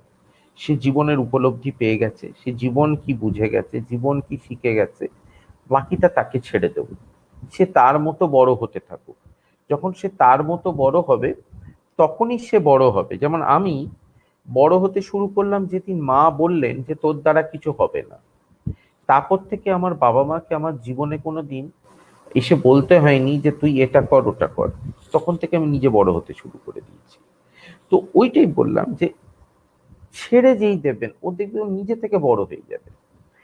সেইটা যখন দেবেন ও কিন্তু সত্যি বড় হবে। আর আপনি যদি মনে করেন, এক্সপেকটেশন করেন যে আমি চেয়েছিলাম ও ডাক্তার হবে, আচ্ছা ডাক্তার কি সবাইকে হতে হবে? এটা কি মানে অদ্ভুত বাঙালিদের একটা অ্যাটিচিউড। ডাক্তার হতে হবে, ইঞ্জিনিয়ার হতে হবে, চার্টার্ড অ্যাকাউন্টেন্ট, কেন রাঁধুনি হতে পারবে না? কেন একটা হোটেলের শেফ হতে পারবে না? আজকে শেফেরও তো কত বড় দাম। তো আজকে ছেলেটা ভালো রান্না করে বলে সে শেফ হতে পারবে না? কেন সে একটা মিউজিক ব্যান্ড চালু করতে পারবে না? আজকে মিউজিক ব্যান্ডের কত দাম। সে ভালো ড্রাম বাজায়, সে একটা মিউজিক ব্যান্ড করতে পারে। সে কেন বই লিখতে পারবে না? সে ভালো লিখতে পারে, সে লেখক হতে। তাকে তার জায়গাতে শাইন করতে দিন। যত সে তার পছন্দের জায়গায় কাজ করতে পারবে, তত তার উন্নতি হবে এবং সে তত জ্বলজ্বল করে একটা তারার মতো, আকাশে একটা নক্ষত্রের মতো সে জ্বলতে থাকবে। আকাশে তারা থাকে অনেক, তার মধ্যে একটা নক্ষত্র থাকে যেটা জ্বলজ্বল করে জ্বলে। আপনি যদি চান আপনার সন্তান নক্ষত্র হোক, তারা না হোক, তাহলে আপনাকে সেই আপনার নিজের এক্সপেকটেশনটা সরিয়ে তার সে কি চায় সেটার দিকে মন দিতে হবে। আমার মনে আছে আমাদের একটা সিনেমা হয়েছিল ইন্ডিয়াতে যার নাম থ্রি ইডিয়টস, এবং থ্রি ইডিয়টসে মাধবন একটা রোল প্লে করেছিল যেখানে সে ওয়াইল্ড লাইফ ফটোগ্রাফার হয়েছিল। তো তার তার বাবার শখ ছিল যে সে ইঞ্জিনিয়ার হবে, তার জন্য সে ল্যাপটপও কিনে এনেছিল। ছেলেটা এসে বলল, বাবা আমি ওয়াইল্ড লাইফ ফটোগ্রাফার হব। যখন বাবা বুঝলো, তখন বাবা সেই ল্যাপটপ বিক্রি করে তাকে ক্যামেরা কিনে দিল। তো এই জিনিসটা বুঝুন, আপনার ভালোবাসাটা এমন জায়গায় নেবেন না যেখানে সন্তানের মনে হয় যেন আপনি তার দমটা আটকে দিচ্ছেন, এরকম গলাটা টিপে ভালোবাসার চোটে তাকে মেরে ফেললেন। এটা করবেন না, ছেড়ে দিন, তাকে তার মতো বাঁচতে দিন। সেটাই হচ্ছে ভালোবাসা। ভালোবাসা মানে আঁকড়ে ধরা না, ভালোবাসা মানে ছেড়ে দেওয়া। যত ছেড়ে দেবেন তত কিন্তু আপনার ভালোবাসাটা সন্তান বুঝতে পারবে, আর যত সেটাকে চেপে ধরবেন ওই ভালোবাসাটাই তখন একটা গলায় ওই গিট হয়ে যাবে, যাতে মনে হবে আরে বাবা এক্ষুনি আমি গলা চেপে মারা যাব। সেটা করবেন না। এই এক্সপেকটেশন সরিয়ে দিন জীবন থেকে। সন্তানকে ভালোবাসুন, তাকে মানুষ করুন, তাকে সৎ, তাকে গুড ক্যারেক্টার্স দিন, যাতে সে যখন বড় হয় সে পৃথিবীকে ফেস করতে পারে, তখন আর আপনাকে তার প্রয়োজন হবে না। সে জানবে যে হ্যাঁ, what I have to do to face the world. এই এই লেসনটা তাকে দিন। বাকি সে কি করবে, ইঞ্জিনিয়ার হবে না ডাক্তার হবে, সেটা তার উপরে ছেড়ে দিন। তাকে ডিসিশন নিতে দিন, যাতে সে পরে কোনোদিন আপনাকে দোষ দিতে না পারে যে বাবা আমি তো ইঞ্জিনিয়ার হতে চাইনি, আমি তো গায়ক হতে চেয়েছিলাম, তুমি বাধ্য হয়েছিলাম ইঞ্জিনিয়ার হতে, দেখো আমি জীবনে কিছু করতে পারলাম না। ওই কথা শোনার তো প্রয়োজন নেই। বরঞ্চ সন্তানকে ডিসিশন নিতে দিন সে কি হতে চায়। সেইটা যখন আপনি হতে দেবেন বা সেই ডিসিশনটা তাকে নিতে দেবেন, সে তখন রেসপন্সিবিলিটি নেবে, দায়িত্ব নেবে, এবং দেখবেন সেই দায়িত্বতেই সে একটা নক্ষত্র হয়ে যাবে। আর আপনি চাপিয়ে দিলে সে তারা হয়ে থাকবে, ম্যাট ম্যাট করে জ্বলবে, কেউ তাকাবেও না ওই তারা। তো আমার মনে হয় আপনার এক্সপেকটেশনটা ফেলে দিয়ে তাকে তার মতো গ্রো করতে দিন, তাহলেই দেখবেন you will be successful as a parent. Thank you very much. আমাদের সাথে জার্মানি থেকে মনিরা ইসলাম আপা, আমাদের একজন অ্যাডমিন, আমাদের একজন প্যাট্রন, উনি যুক্ত হয়েছেন। আর উনি আপনার কথা শুনে খুনি একদম আলোকিত, চমৎকৃত হয়েছেন। উনি বলেছেন যে বৃদ্ধাশ্রম নিয়ে আপনার মন্তব্য আমার খুব পছন্দ হলো, মেয়ে কি করলো পৃথিবীর জন্য, এই কথাটাও খুবই সুন্দর, চমৎকার। দাদা যে কথাটা আপনি বলছিলেন খুব সুন্দর করে, যে একটা ফুলকে যেমন আমরা বেঁধে রাখলে ফুলটা প্রস্ফুটিত হবে না, বিকশিত হবে না, খুবই ভালো লেগেছে কথাটা। এবং আমি আশা করি আমাদের সাথে যারা যুক্ত আছেন বিভিন্ন পেজে, আমরা এই কথাগুলো মর্ম উপলব্ধি করবো এবং আমাদের জীবনটাকে সুন্দর করবো। দাদা একদম শেষ কথা হিসেবে সকলের জন্য যদি আপনি কিছু বলে শেষ করতে চান, তাহলে আপনি শেষ করলে তারপরে আমি শেষ করবো। দাদা একদম শেষ কি বলতে চান সবার জন্য? না, আমি আমি সবশেষে তোমাকে আমার আন্তরিক ধন্যবাদ দেব যে তুমি আমাকে এই প্রোগ্রামে ইনভাইট করেছো, এবং আমার আন্তরিক ধন্যবাদ সবাইকে দেবো যারা এই প্রোগ্রামটা এতক্ষণ ধরে দেখেছেন। আমার শুভেচ্ছা সবাইকে জানাবো, এবং একটা কথাই সবশেষে বলবো যে বাবা মা হওয়ার সুযোগ, এটা জানবেন সবাই পায় না, সবাই কিন্তু বাবা মা হতে পারে না। অনেক বিবাহিত মানুষ আছে যাদের সন্তান নেই। সুতরাং আজকে আপনি অত্যন্ত সৌভাগ্যবান যে আপনি বাবা মা হতে পেরেছেন। তো এটাকে মনে করবেন এটা ঈশ্বরের আশীর্বাদ আপনার উপরে। ঈশ্বর যখন আপনাকে এত বড় একটা আশীর্বাদ দিয়েছে, আপনার একটা অনেক বড় দায়িত্ব আপনার কাঁধে এসে গেছে, সেই দায়িত্বটা মাথায় রাখবেন, এবং সেই মাথায় রেখে আহ নিজেকে সর্বক্ষণ বলবেন যে আমার সন্তান হবে আমার প্রতিচ্ছবি, সুতরাং আমি যা করব আমার সন্তান তাই করবে। সুতরাং নিজেকে একটু সচেতন রাখবেন, আপনি কি করছেন, কি বলছেন। খালি করা নয়, বলাও, আপনার ভাষা, আপনার শব্দ, বাড়িতে সঠিক শব্দ ব্যবহার করুন। একে অপরের সঙ্গে স্বামী স্ত্রী খারাপ ব্যবহার অন্তত সন্তানের সামনে তো একদমই নয়। এমনি তো করবেন না। একটা সুন্দর সংসার গড়ে তুলুন। The happier you are in a family, your child will also be happy, and you want your child to be happy. আমরা সবাই চাই আমাদের সন্তান আনন্দে থাকুক। জানবেন আপনার সন্তানকে আপনি আনন্দ দিতে পারেন যদি আপনি স্বামী এবং স্ত্রী দুজনে আনন্দ সহকারে জীবনটা বাস করেন। এই বলেই আমি শেষ করব। ভালো থাকবেন। শুভরাত্রি। Zakir, thank you once again.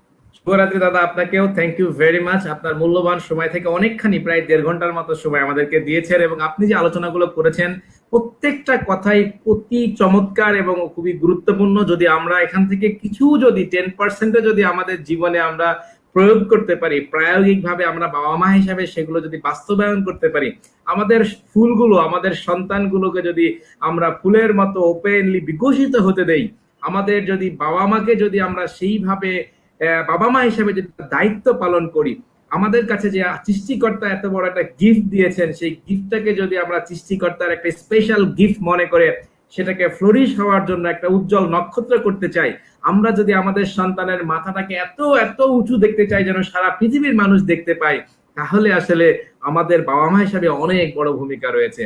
তো যারা এতক্ষণ আমাদেরকে দেখেছেন সবাইকে অসংখ্য ধন্যবাদ। আপনার কাছে কৃতজ্ঞ। আপনারা অনেক কমেন্টস করেছেন, সব কমেন্টস হয়তো আমরা নিতে পারি নাই, অনেক প্রশ্ন করেছেন, কিছু প্রশ্ন আমরা নিতে পেরেছি। প্রতিদিন রাত 10টায় আমাদের এই প্রোগ্রামটা হয়। আগামীকাল দেখার জন্য আপনাদেরকে আমন্ত্রণ জানাচ্ছি। এবং যে কথাটা আমি সবার শেষে বলতে চাই, আজকে আমরা যার সঙ্গে কথা বললাম উনি বড় মনের একজন মানুষ। বাংলাদেশ থেকে যারা ইন্ডিয়াতে বিভিন্ন কারণে চিকিৎসাতে যেতে চান, ওনার সাথে যোগাযোগ করতে পারেন, ওনার ফেসবুকে ইনবক্স করতে পারেন। উনি বড় হৃদয় নিয়ে সব রকমের সহযোগিতা করে। আমি অনেক মানুষকে দেখেছি উনি সহযোগিতা করেছেন। তো চিকিৎসা নিয়ে যে কোনো ধরনের ডাক্তার কোথায় দেখাবেন, কোন হসপিটাল ভালো, কোন হসপিটালে কি করে ফ্যাসিলিটি আছে, খরচ কেমন হবে, থাকবেন কোথায়, সারা ইন্ডিয়াতে ওনার অনেক নেটওয়ার্ক আছে। উনি একজন আন্তর্জাতিক মানের স্পিকার, অনেক বড় কর্পোরেশনে উনি অনেক ধরনের ট্রেনিং দেয়। তো যারা আজকে আমাদের দেখছেন তাদের মধ্যে অনেকেই হয়তো অনেক সময় পরিকল্পনা করেন ইন্ডিয়াতে যাবেন, চিকিৎসা করাবেন, এটার জন্য ইভেন টুরিস্টের জন্য ট্রাভেলিং এ যাবেন। তো ইন্ডিয়াতে যেহেতু উনি থাকেন আমাদের কলকাতায়, এবং উনি আমার অত্যন্ত পছন্দের মানুষ। আমি ওনার সাথে অনেকবার দেখেছি, ওনার ফ্যামিলির সাথে গিয়েছি। অত্যন্ত চমৎকার একটা ফ্যামিলি। এবং যে কথাগুলো দাদা বলেছেন ওনার জীবন থেকে বলেছেন, এখানে কোনো বই থেকে বলেন নাই, এখানে কোনো কিছু বলেন নাই, ওনার জীবন, ওনার মেয়ে, ওনার ওয়াইফ, সবার সাথে আমার ব্যক্তিগতভাবে দেখা হয়েছে। তো দাদা আপনাকে অসংখ্য ধন্যবাদ, এবং যারা আমাদের সাথে যুক্ত ছিলেন তাদেরকেও ধন্যবাদ জানিয়ে বোকা বাবা গ্রুপের মাই ফাদার মাই হিরো শিরোনামের আড্ডায় আজকে আমি জাকির এখানে বিদায় নিচ্ছি। সবাই ভালো থাকবেন, সুস্থ থাকবেন। আগামীকাল রাতে আবার দেখা হবে। আল্লাহ হাফেজ। আসসালামু আলাইকুম ওয়া রাহমাতুল্লাহ।